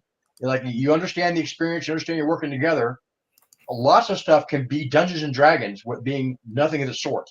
Whereas before you have to explain, I think the awareness with the experience and the fact that as third-party publishers, the customer base we have now was not often Critical Role fans at all. It was big fans of role-playing games. And so we have a built-in base of people who are fans of ours who I'm eternally grateful for. But the fact that, they are there, they still like role-playing games, and they may be just as annoyed as I am at Wizards of the Coast or the OGL stuff, right? And maybe that may what set them off. But like, I'm getting tired of this, but there's enough of our fans who will buy our stuff for other things because they like role-playing games. They may not like Dungeons & Dragons anymore, but they like role-playing games. And I think that's good for us. And having Dungeon Crawl Classics at the Barnes & Noble, for those who go Skeeter, is great for us because it means that the hobby itself has gone beyond Dungeons & Dragons in a way that I don't think it had a connection before. There may be others, right? There may be other role-playing games at a Barnes & Noble. I haven't looked at the RPG section of Barnes & Noble in forever. But the fact of the matter is, I'm not a fan of that, Fugly. We got to talk. I'll give you some notes. I don't know. Sign me up. First of all, none of the shit weasels are actually holding up paper contracts talking about copyrights that have fallen out that they now own the trademark. Those shit weasels are not shitting actually either. Yeah, really and truly, it's a family show. I understand that, but if we're gonna do a new T-shirt, if we're gonna do a new T-shirt over shit weasels, we gotta step our game up because we've already set a pretty high bar with Edwin versus the Frost. His bar has already been set so high because the man. So DCC may not be the first D&D alternative, but there will be more. There will be more besides DCC. Just the same way everybody blots this from their mind because they don't want to remember this. But the reason West End Games, the reason Torg had such an amazingly huge launch was that Walden Books was all in as a partner for the launch of Torg, right? Everybody forgets this conveniently, but when it came out, the issue of Signals magazine was like all Torg. We're all in on Torg. Have you put Torg on top of Torg and wedged some Torg into it? And it doesn't matter that the game was stillborn. Walden Books still ordered a shit ton of it, and that's why every once in a while, if you hold your hand to your ear at a major convention, you can hear some hapless bastard saying, "Does anybody want to play Torg?" Because that guy was all in at his Walden Books back in 1985 or 86 when Torg launched. I'm a moral project guy. Thanks, though. Okay, so North Texas this week. So we've announced the last year or so on and off that we're not going to allow the new rules set for any games being submitted. We just don't want to do the 2024 rules. You can still submit 5e. We've received zero pushback for that. Nobody cares. Yeah. And we're going to sell out March 1st this year instead of April 1st. Yeah. And we have tons of people that are running DCC, that are running Call of Cthulhu. We forget about Call of Cthulhu. That's huge, and that's there. They're all running these. They're all running OSR type games. They're running Shadow Dark. It's great that now we can sustain things that aren't the number one best everything. It's like a game company. It's like Monopoly. You don't have to just sell Monopoly anymore. There's tons of games out there to sell to make your buck. The same thing now with RPGs. You don't just have to play 5e anymore to fill up your convention. And there were times when you had to play Pathfinder to fill up your convention, or you had to play 5e to fill up your convention. No, hold on. Stop. You had to offer D&D. You had to offer Pathfinder because the market, if you wanted a convention to hit sort of a peak occupancy rate, that was the lowest hanging fruit, easiest thing you could do to put butts in seats. Oh, there's one thing easier, Jim. One thing easier. Have a Magic tournament, which is why we don't have any Magic tournaments. Or midnight auction. Yeah. Right. But the fact of the matter is that the Gary Con schedule of events was finalized, and I downloaded the Excel sheet, and I was talking to somebody they were like, well, how do you pick your games? And I said, well, very easy. The first thing I do is I select board. I throw it into an Excel sheet. I filter it, and I look at all the board games, and I take about 2 seconds to go, nope, select all, delete. Then I go to miniatures games, and as a miniatures guy, this pains me to say, there's only one or two that I'm willing to look at, and that is Boot Hill and John Carter, Warlord of Mars, or some Mars variant, neither of which was offered this year. And I'm like, okay, select all, delete. And I've now wiped out that, and card games, and so on. And by the time I'm done, my list has been winnowed down to what I can start picking and hunting through. And it's really easy. It's easy to say, well, we'll have a D&D 5th edition tournament. We'll have, like the DCC tournament at Gen Con culminates in a gigantic gong that they use to celebrate the final bitter, hardy survivors that have made it through the tournament. This is great. I approve of these kinds of things, right? It puts butts in seats. It drives people to the show. If you put up a big enough stack of prizes, people are going to do this. But that doesn't foster the hobby, right? So we would encourage stores. We would encourage retail stores for sales. For sales, you run a league, because a league puts us all together, right? So Mike, you play Eric, and after you lose, it's never your tactics. If I just had this miniature, I would have been able to take it, right? And then Eric plays Zach, and Zach skunks him, and Eric's like, well, if I just had a squad of Devastators, I'd be set. It goes in that cycle. Leagues sell miniatures. But tournaments are something different. Tournament brings a lot of people in to play a ladder series of games to find out who's the best of the best, and you can filter it, cut it up however you want, but you're going to get people beyond just the normal day-to-day folks that show up in your shop every week. You're going to get the once in a whiles. You're going to get the guys that travel. You put big enough prizes out there, you're going to get people traveling from wider and wider. It's the same thing. It just doesn't, it doesn't translate into growth in the hobby, right? It doesn't translate into people necessarily having a good time, because the problem with a tournament is you get the people who are the min-maxers who are absolutely, you put one slow person in an RPG tournament group and you just watch the rest of them die the death of 1,000 cuts. Ooh, right? That's me. Right. That's because me. they've got the one guy that's like, let's go left. I want to search every room. Right. Let's search all the rooms here. I'm going to search every cupboard. I'm going to open all the doors. Separate. Go fight the Frost Giants, buddy, because we're not going to help you. And that's it. It's over. Game over. Game over, Sorry. dude. Yeah, but So but I mean, I guess the point I was trying to make is RPGs have an identity now beyond just the most popular version of this RPG, which is Yes. D&D 5th edition, whatever way, shape, or form it is. That was the ticket to the kingdom for 10 years. It was. It And just it's in the was. common core because they tried to screw me.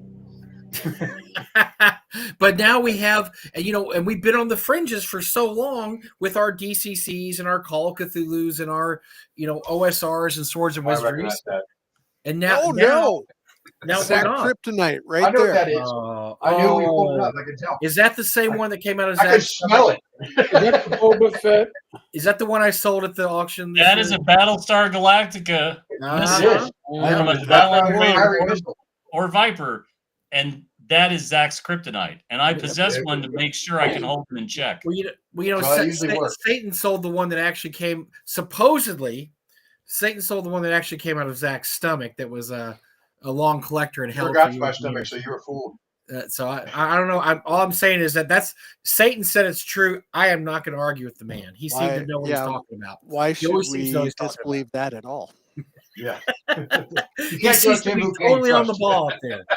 He seems to know exactly what he's doing every time he's up there.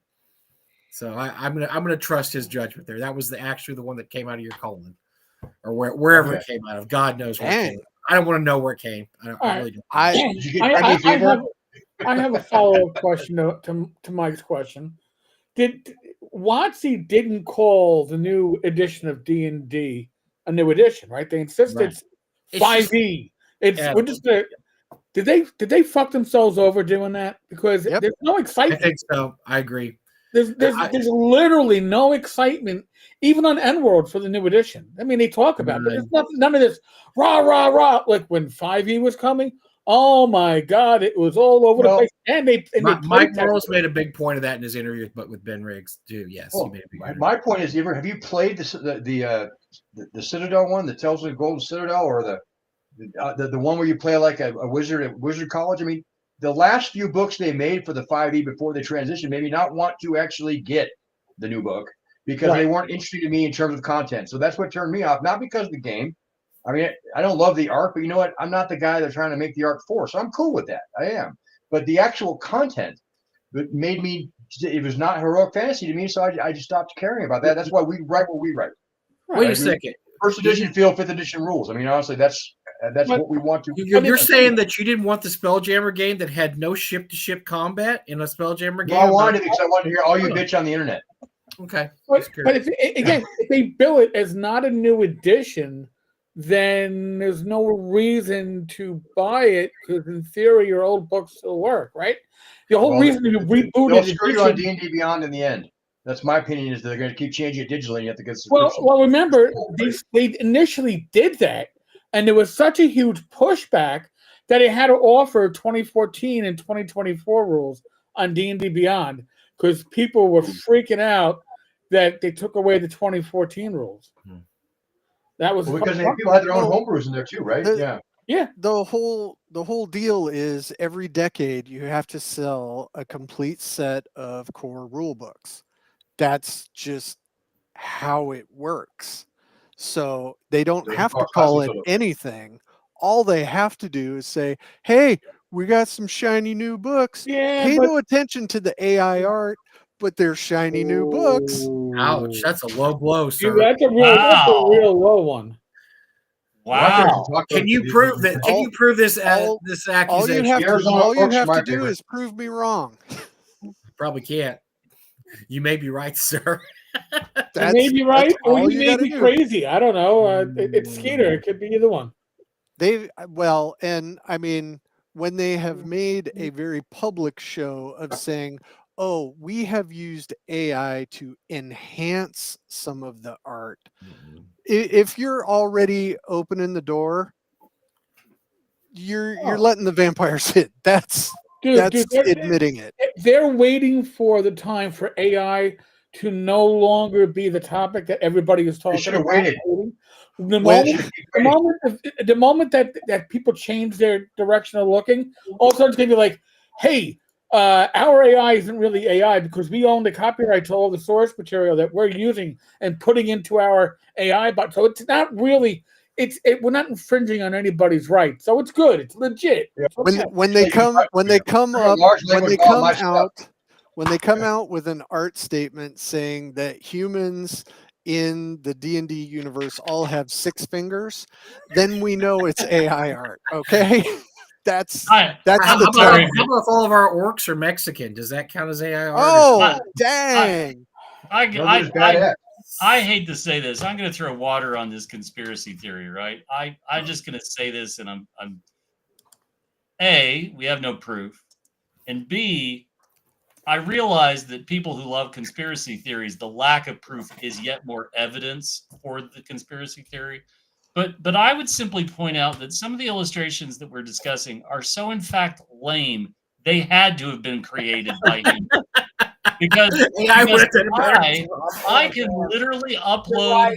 You're right. I can upload 100 AI images that we could start scrolling through that are infinitely better than some of the things in the Player's Handbook, Monsters Manual, and DM's Guide that are hands down better, which tells me that no, actually, Okay, I need artwork of dwarves. Dwarves, they have big axes and they like to fry things. Okay, great. I got a picture of them baking scones. Perfect. That's exactly what we want. The baking scones. Wearing sandals in the smithy. They got to wear sandals in the smithy. Because real dwarves baking scones. And that's that's exactly what I want. No axes. No big armor. No. I'm working on it. All right. So let's see. 1 second. So what do we want? We want draw a picture. This is how easy it is, kids. Of dwarves in sandals. See, I don't even have to stir up any shit. You guys went off on your own. In a primitive kitchen, is that enough? Yeah, sure. Probably. Hold on, I'm going to change it to fantasy drawers. Oh, well, of course, yeah. No, we don't want midget porn here. My God, no. Oh God, stop. Don't we? Or do we? While that's coming up, I want to say it was not just us that has these issues with some of this stuff, because in video games right now, there's a game called Assassin's Creed Shadow that's coming out that's gotten a whole lot of trouble because the people who made it don't know anything about Japanese culture. Yes. And so they made a game, international game, they put $500 million on it, and it has watermelons and cherry blossoms at the same time of year. And it has the ability to destruct the torii gates that are Japanese, like religious Shinto symbols. You can destroy them and beat up Japanese people. Playing Usagi, which was a minor historical figure who was an African, so that slave brought by the Portuguese, who became a servant, or they claim samurai there, of them. So what you get is a lot of angry customers who love the game more than the people making it. And with that, what that creates is an angry fan base that doesn't feel respected. Hey, that's pretty good. That's how I pictured it. Where's Snow White? All right. That's very close to what we saw in the Player's Handbook. Okay, folks. I just sent you two images that I made. Oh dear. Okay. I sent you 2 images that I just made. And again, right? So let's put these up so that Eric, let's share these 3. Because Eric, do we have the picture for the Player's Handbook? Because I'm serious. This is not too far off. Really not. We don't have cats moving around, so hold on. Hold on. Let me see. Let me see if I can get a shit weasel illustration. 1 second. Oh. Yeah, I tried shit weasels before and it didn't give me shit. No. I know what I'm going to ask for. I'm trying to find the. Look for Rock Island Games does not support this AI art stuff. Just want to make that clear. Yes, we don't support AI art. No. Well, we're doing this just to simply point out that some of the artwork is so abominably bad that it's not AI, because the AI actually would draw it even better than never mind. Yeah, you're right. Hold on a second. Hold on. Are those Birkenstocks they're wearing? Yes. Okay, so did you get the 2 I sent you, Eric? I'm trying to get it up there. Okay. So that's the one that you generated. And I knocked out. I actually got 4, but I only. All right, yours should be up on the screen right now. Okay, so yes, so that's one of the ones I created. All right. And you can see sort of a hint of sandal, but mostly this looks like Michael Chiarello's restaurant in Napa, but with two fairly hirsute dudes. The dwarf laundry. And that's okay. But if you go to the other image, it's more Watsy-ish. It's more Watsy-ish because they're looking at each other longingly over the bowl. So oh my god! Oh yeah! All right. Oh yeah! Hold on a second. Yeah, so this Okay, one's I sent the pic, Eric. I sent the picture of the. All right. Hold on a sec. So I got to get this stuff so right. this is my I other. sent Eric a picture too. Oh Yeah. God! Oh Stop. dear God! No, not Skeeter's picture. No, So this is it's the other different. image I generated, and I think this is much more in line with Watsy because somehow the bowl is magically hovering, and they're having a bonding moment over the bowl, and of course smiling at each other. They're in a very modern. They're in a very modern kitchen, though. That's kind of a modern kitchen. Yes, I agree, but again, AI. Okay, Eric, throw up the yeah, I know. I got to get yours. Hold on. because I want you to see how close this is to the travesty of that we had in the players' that we have in the players' Oh, handbook. so you got the player's handbook one. All right. Yeah, I sent that one to you. The players' All right, handbook one where hold they're happily baking their cookies with their sandals on. Is that Because a that's what says dwarves to me is this abomination here. I like them to do it foraging. They bring the bread. They're bringing lunch into the workroom. Yeah, but they're bringing in scones and cookies. Because these are dwarves. They don't eat anything like badass. They like to have finger foods. Well, they have a Santa Claus diet.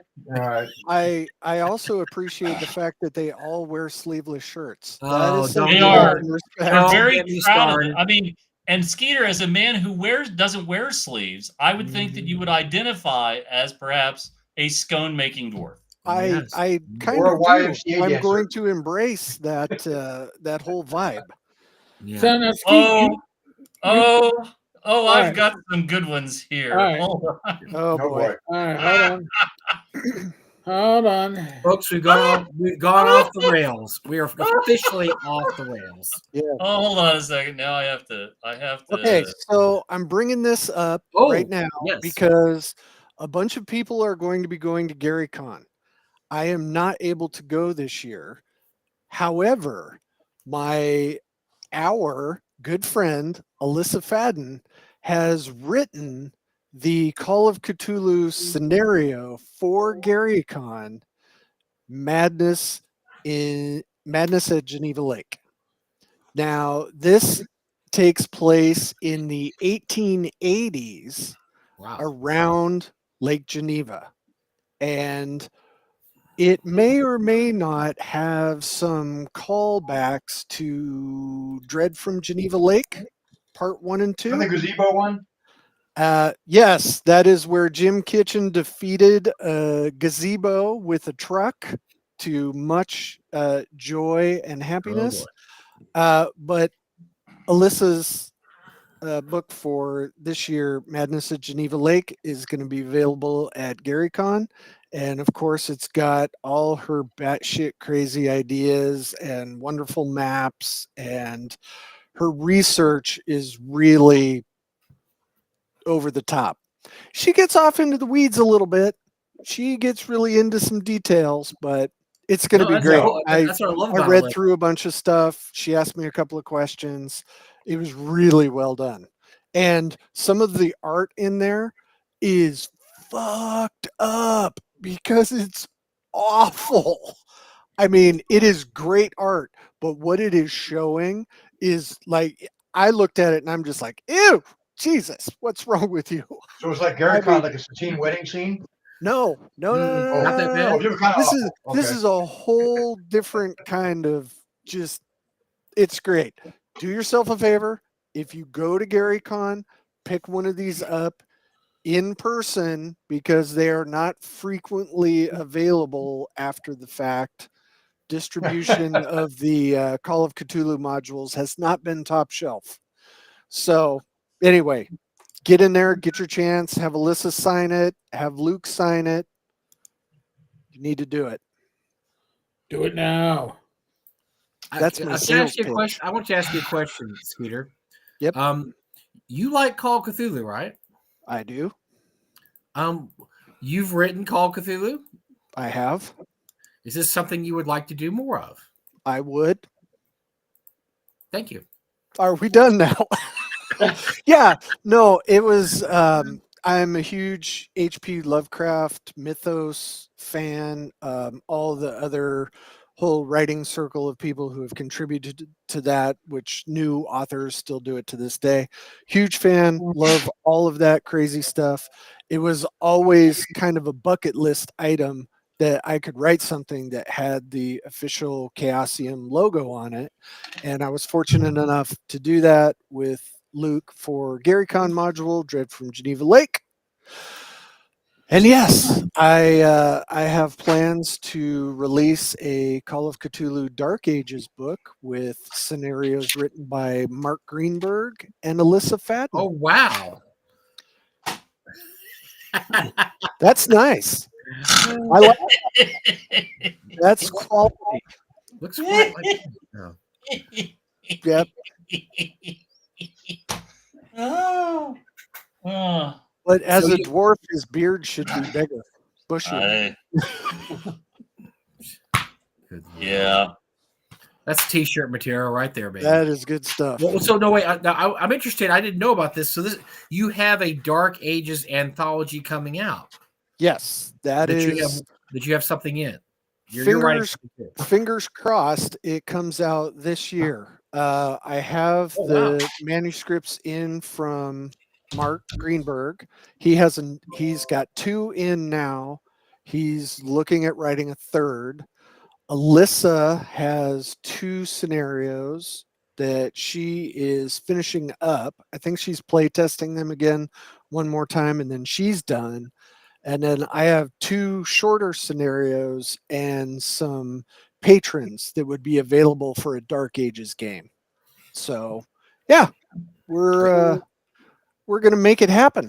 This is the kind of thing you need to run it, like, oh, I don't know, North Texas or something. Weird. I just turned in 2 sets of games for North Texas. Yes. What are you getting excited for? Gary does all the work. Oh, that's why I'm getting excited. I don't do anything.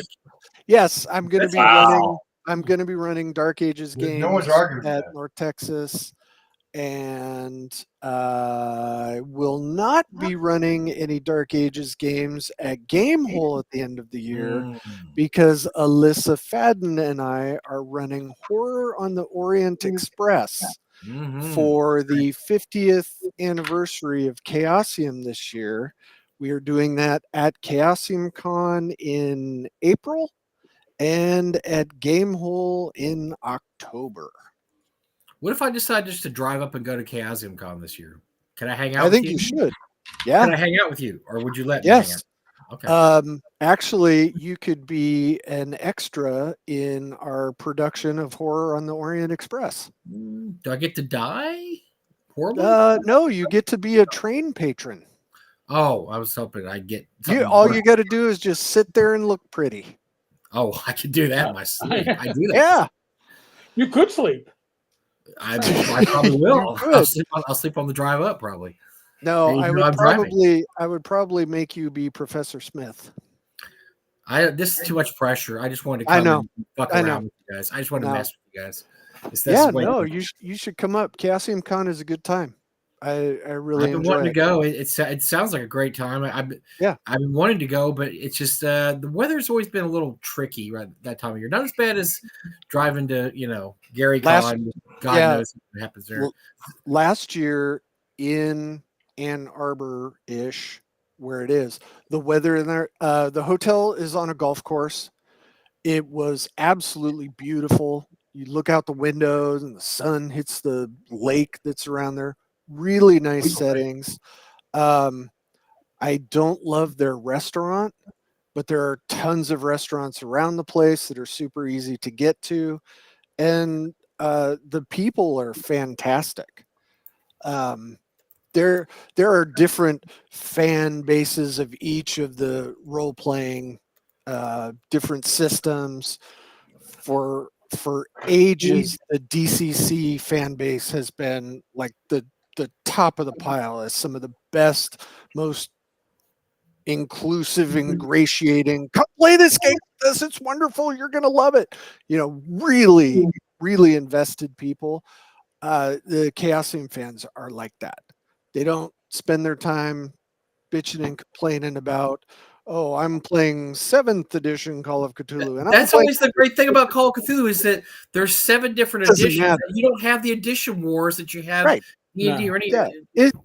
The changes are so relatively minor. Right. It's irrelevant. It's fun. People are really into the immersion and the storytelling. I think the reason that nobody fights about editions is because everybody knows their character's gonna die. Yeah, they're gonna die. Yeah, you're gonna die. Like or you you're already gonna know go where you're crazy. going. It doesn't matter what rule set or which dice you have to roll. You know where you're going. We'll go No power insane. gaming, damn it. Yeah. You're going to go So, insane. and that's the nice thing with the Horror on the Orient Express that we're running.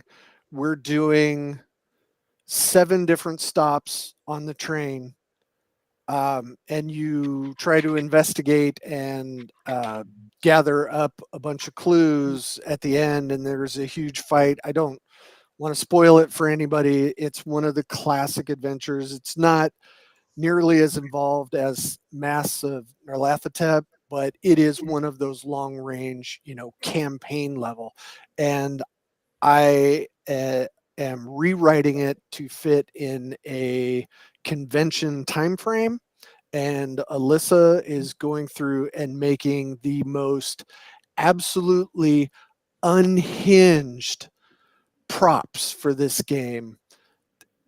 The effort she is putting in is absolutely amazing and blows my mind every time I see it. She's doing these extensive pre-gens with this intricate history and all this stuff going into it, actual handouts and newspapers and train tickets and passports and all of this stuff, let alone the props that you're going to have to interact with and you have to put together and you have to open things up and you get these tactile things to look at, and it's just going to be amazing. Infocom used to call those feelies. Those are the feelies that you have. There are feelies just out of control, and we actually got Chaosium Con to change some of their convention game slot schedules for this because we're running 2 6-hour sessions each day for 2 days to get all of the stops jammed in there. So it's going to be 24 hours of running games, and Alyssa and I are going to tag in and out running the games, but she is the prop empress, and I am trying to rewrite this absolute travel log of a campaign into convention playable slots. Amazing. Totally excited. Like I'm bouncing off the walls trying to get this stuff done. Are you going to be finished in time? Oh yeah. I should be finished by the end of the month. Alyssa, I hope, gets all of her props done by then because she's got such amazing stuff she wants to do. And the minute she gets the idea for one thing, she's like, oh yeah, okay, I can get that done. But to make it a little bit cooler, let's do this. It's that whole power creep thing. And I just keep saying, yes, please, keep going. So we're gonna test drive it. Yeah. Well, Jack is gonna help participate, I believe. Oh, I'm sure. This to help us pull it all off because it's gonna be a lot. And then at Gamehole, when we run it for the second time, we're adding 3 other shorter sessions that are side quests in different time periods to this. So it's going to be a massive amount of train madness. Well, I don't know if I can miss this. This sounds amazing. Well, we have a guest who has been listening that is going to be playing all the hours of the game at Chaosium, all 24 hours of gaming. So maybe she can give a report if we do pretty well and see if she gives us the thumbs up or the thumbs down. Peppermint Pixie? Yep. Yeah, there you go. By the way, she came to the game weekend. She was awesome. We came to the game weekend 2 weeks ago. You guys blew us off, but she came and gamed, and she was in my game, and she's awesome. That's great. Yep. Pixie powers activate. Form of the Pixie. We dissed you guys bad. Oh, bad. Ugly. Oh, you ugly. bastard. Whatever. I don't think either of them are upset. No, probably not. It's nothing they haven't heard before to their face. If I didn't get abuse from Mike, I would think he was a pod person replaced by something else. It was horribly wrong. You've been oddly subdued tonight, Skeeter. Actually, I would have to say I'm a little worried about you. You feeling He's old? Voice. I am trying to be a good representative of Necromancer Games. And I don't want to get in trouble.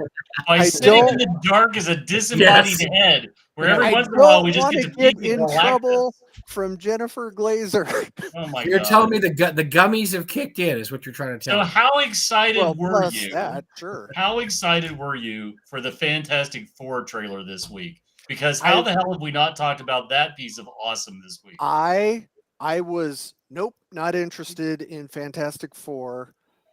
Through everything I've read, not interested. You guys are gonna screw this up. I don't like any of the directions going.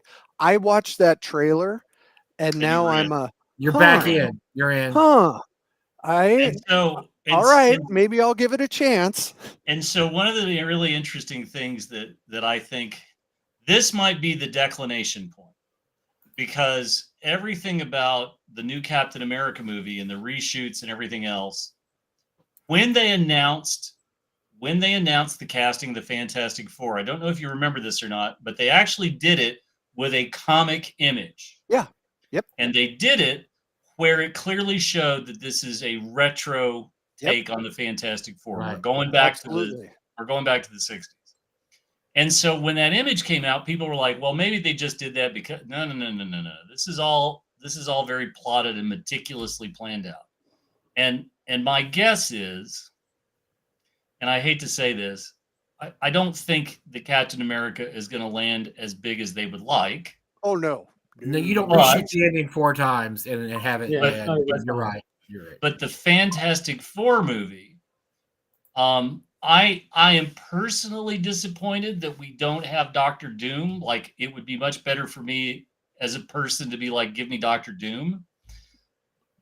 But the Silver Surfer and Galactus, okay, that's pretty good. You could also, this sets the stage. I mean, I would love to see the 1960s take on the Inhumans, the Negative Zone, Blastar, the Living Bomb Burst, / Annihilus, / whoever. But, like, there's so many things in that trailer they get right. Yes. Johnny's a doofus. Johnny's a doofus the way Johnny should be a doofus.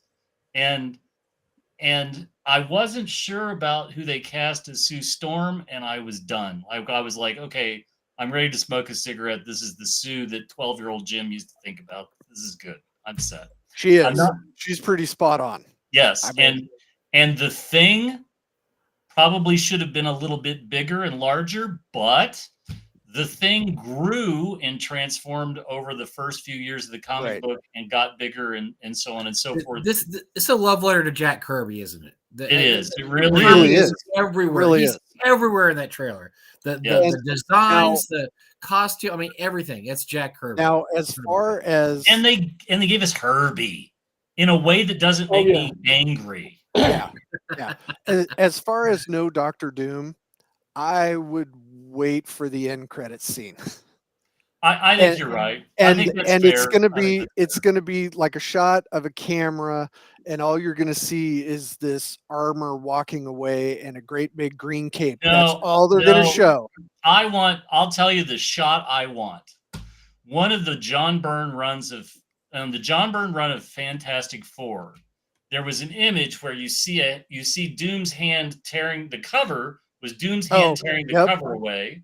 Yep. And on the inside was a splash page of Doom standing on a parapet in Latveria looking out on all that Doom surveys. Yep. And what I want is an over-the-shoulder shot of Latveria that slowly pans back, and Doom is standing. It's only from the rear, but we see Doom and the green cape, and then they cut. And I'd be good with that. Yeah, like, I'm all in with that would be fantastic. right? Oh, Just look at me. you don't need him talking. You don't need 100 Doom bots flying around. You just need to show this peaceful European valley of a little sort of, medieval town, modern town, whatever. But the camera keeps pulling back, and we see like a sign that says, Latveria or whatever, and then it pulls back, and then it's Doom looking out over Latveria, and then I'm golden. So and I was pleasantly hopeful by the small image we got of Galactus. He looks pretty good. He's flipping huge, and that's he's tiny compared to how he is, but he can change his size, so who cares? So Skeeter, we've talked about this on the show before. Did you ever read Planetary? No, I don't think so. So you need to go look up the DC Wildstorm book Planetary. It only ran like 27 issues. And I don't want to spoil it, but you need to read the whole flipping book. There's only 27 issues. But in the comic, it takes characters from science fiction and pulp novels and so on, and brings them in modern culture. Like there's an issue devoted to Hong Kong criminal movie, 1990s Hong Kong criminal movies. There's an issue devoted to Monster Island. I won't spoil any of this, but you're gonna want to read Planetary between now and when the Fantastic Four movie comes out. I'm just telling you. You need to check it out. It's pretty good. It will be done. Yeah. The bad guys are there's a bad guys. Yeah. There are bad guys, and there are 4 of them. Yeah, they're called the 4, right? They call them the 4. Yeah. The supervillains in Planetary are imagine the Fantastic Four, and they're beyond evil. They're the evilest of all evil. Yes. It's all great. Right. You don't have to sell me so hard. I'm here. Dude, we're selling you hard because it's good. It is good. Really good. Yeah, it's really, really good. Yeah, I'll check it out. Which I'm surprised it's odd that they did that comic, they did the whatever 2 or 3 years of it, and then he's never come back to it. Ellis never did anything else with it. It's just, I guess. But Ellis was like, we're done, right? I've told my story and I've wrapped. But that world's so amazing. The world he created was just so amazing. It was great to see his takes. He does one whole issue. It's a take on Nick Fury, Agent of S.H.I.E.L.D. It's great. I mean, all his takes are great. Yeah, it's great. Yeah. The one so he does a take on he does a take on pulp heroes. There's a whole group of pulp heroes, and there's a subcontext of pulp heroes. There's a deliriously wonderful issue devoted to all of the DC Vertigo books, and it's just one of the best. If you knew anybody that beat you over the head with Sandman and all the rest of them and Spider Robinson, you're just it's just wonderful. It's just great. Speaking of Sandman, wait, no, we're not going to talk Neil Gaiman. Oh, we can't talk about it. We can't speak of it. We're not going to talk about Neil. The show that's been canceled, and the second season is the last and only as the only season. He's kind of been canceled. He's been canceled. Everything's been canceled. Oh, he's done. He's Did you hear that supposedly? So you know how Barnes, how these companies do these Barnes and Nobles books, and they do it basically has short stories, and there'll be Barnes and Noble marketed by Barnes and Nobles or by I know where you're going here. There's a whole set of books Barnes and Nobles marketed that they printed up and are ready to sell. And Jim, they all have introductions by Neil Gaiman, and his name is on the cover. Yep. And they're like, they must. What are we doing with all this? It ain't getting better. It's only getting worse, man. I don't know if they're going to do it at all. Hey, it could still very well have a robust market. People are shit sometimes. I mean, there might be people buying 3 or 4 copies of it. Neil's on the cover. So let's bring the Kickstarter back up one more time, Eric. Let's talk about Please. this one last Oh, time. that's not the best And then we're segue. We're done. Jesus. Then we're done with you guys. Speaking of Neil Gaiman and sexual perversion, let's bring up Skeeter's Kickstarter. Yeah, let's bring that right up right now. That is exactly the kind of thing we wanted to do. Thank you. Okay. Oh, Folks, So- the link on the bottom of the screen, by the way, folks, is a shortened link. That's right. Thank So you all. everybody take the Thank time you, to take Eric. a peek at this. Skeeter and Zach, thank you so much for coming on. Skeeter, I wasn't trying to drag details out of you about what's happened, but I do think it's a great lesson for people to learn. And just as we say, you should really catalog your collectibles and you want to be in charge of dispersal, not after you're gone and your family trying to figure this stuff out. If you're thinking about getting into Kickstarter, you're thinking about self-publishing, if you're thinking about doing any of this, there are lessons to learn from people who have been there and done that. And Skeeter and Zach, yes, and Skeeter and Zach are two of the most decent people in the entire industry to listen. Oh, you shut your filthy mouth. I wish that said a lot. I have your wife's phone number, and I'm not afraid of it. I know. Which one? That goes for both of you.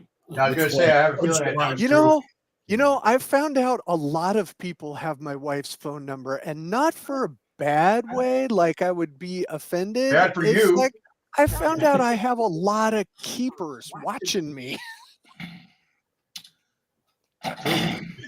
Yep.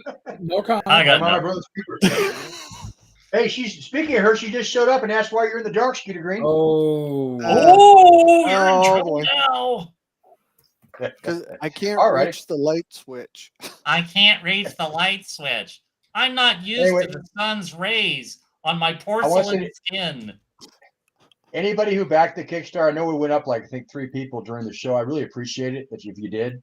If this is your kind of thing, please consider it at least for one of the PDFs. I do think you'll like it. I'm excited about it in a big way. And I think I counted out yesterday. I've done 36 Kickstarters now, and probably another 30 Indiegogos. And so I can say that about a lot of books, but this one it speaks to me personally.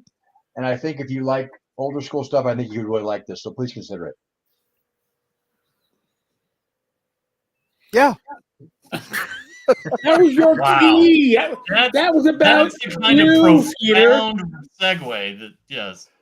Come on, Skeet. Come on. That was all about you. I am the disembodied head floating in the dark. It's weird how it's gotten darker and darker and creepier in that room. I know. Skeeter. That's because Just you go turned ahead off the and say it. adult entertainment. That's because it's snowing outside my windows and it's Just say dark it. as Just shit say out it. there. What Say, is snow? I am the sovereign. Snow is snowing. Oh god, it was 65 degrees here Snow. today. Yeah, Yeah, no, it's it here. is not. Mm. No, regarding the Kickstarter, I am personally really into this one. A lot of people, when they get to the point of having a Kickstarter, they're pretty exhausted by the process, or they're just doing it for the check. I want to see how people react to these things. I mean, these adventures I have really enjoyed. I think they're good. I can't wait for people to say, hey, I love this whole thing. You should change this little part. Or I really like this. When are we getting more? All of that stuff is what keeps us going and doing this. It certainly isn't the paycheck. It is the wanting to put out good content for other people to play. Man, I laughed when you said paycheck. That made me laugh. Yeah, I mean, Bold of you to assume that they're getting one. like that time, like when you used to take coins and go like that and snap them at people. That's your paycheck. Yeah. Now we're excited about this. Thank you for having us on, both you guys. Oh, Appreciate it. No problem. wait, both of us. There's 3 of us. You're leaving out. I was here before They Jim weren't was counting here, me. but No, the they show weren't when counting this me out. show was less quality and had fewer good people on it. I was on there, and there was only 2. You know what? I used to like this show called GDZ. Whatever happened to GDZ? I wonder. Yeah. How did They that? got show- too famous. I feel like those guys got real jobs. Well, they got real something, but real. They did gone. get real something. Yeah. Got real overexposed. You know, too much of us on the TV. Too much coke, blow, and hookers. I know how that is. Well, it's not weekend yet. Coke and blow are the same thing, though, aren't they? Maybe not. Mike got that You were- street lingo down like Yeah, Mike. You got so like street. I am that neighborhood. so Yeah. street. Oh, I am the streetiest. You know, they got that angel dust shit still, you I know? was the street as a made-for-TV after-school special in the 1970s. Mike, I would have No. thought you would know more about this after your last convention you were hanging out with it down at the Weston. oh boy. That's a story for off air. Yes, definitely. I know. On we that shared note, we shared the Weston with about Zach 3,000 made it bikers. super It was weird. awesome. Skeeter would have felt right at home with these guys. It was All great. right. It was a big oh, the, biker convention. the bikers, that's right. Oh my geez. gosh, Oh. it was something else. Something else. Well, Wait, Gary had a good time with him, though he got in a fight. I heard he got arrested. Yeah, fist fight. But it's just. No, I'm All not right, everybody. surprised. Not surprised. Thank you all very much. Well, thanks for spending the time with us tonight. Yes. Yes. Thanks for having us. I'd invite you back, but you guys like bad pennies. We know you're going to return. Oh my God. Zach will We be know. back before you know it. Well, we'll see Zach not that long. Crockett, Tubbs, it's good to see you. Thank you, man. I can hear the jackhammer in my head now. That's right. Huge thank you to everybody in the chat. Remember, by the way, folks, 10cars-tavern.game/Ardens will take you right to the Kickstarter. Do it. Thank you to Jim. Thank you to my once a week work spouse, Mike. He didn't really get thanks because he knows. What did he do? I'm the glue. I'm the glue. He's something. I'm like Spider-Man. I shoot the glue out of my wrists. You're the weird sticky Well, substance? Oh, well, That doesn't seem like something Absolutely. to brag about. Absolutely, I am. Yeah. You didn't tell me it was your wrist last Where'd that time. go? Oh, What the my God. hell, Mike? Zach, come Boom, back. baby. Good night, guys. Joe George, thank you for backing. Other than that, folks, as always, be safe, be well, God bless. Roll those dice, roll them well. Next 3 nights are live stream at 8 o'clock on this channel, and probably my one on Friday during the day. We'll throw an extra one in because He needs those. He needs those bucks from the YouTube stream. Yeah. The $103 I made in the last 30 days is Hey, whatever. Smash I'm always that here. like and subscribe. the thing.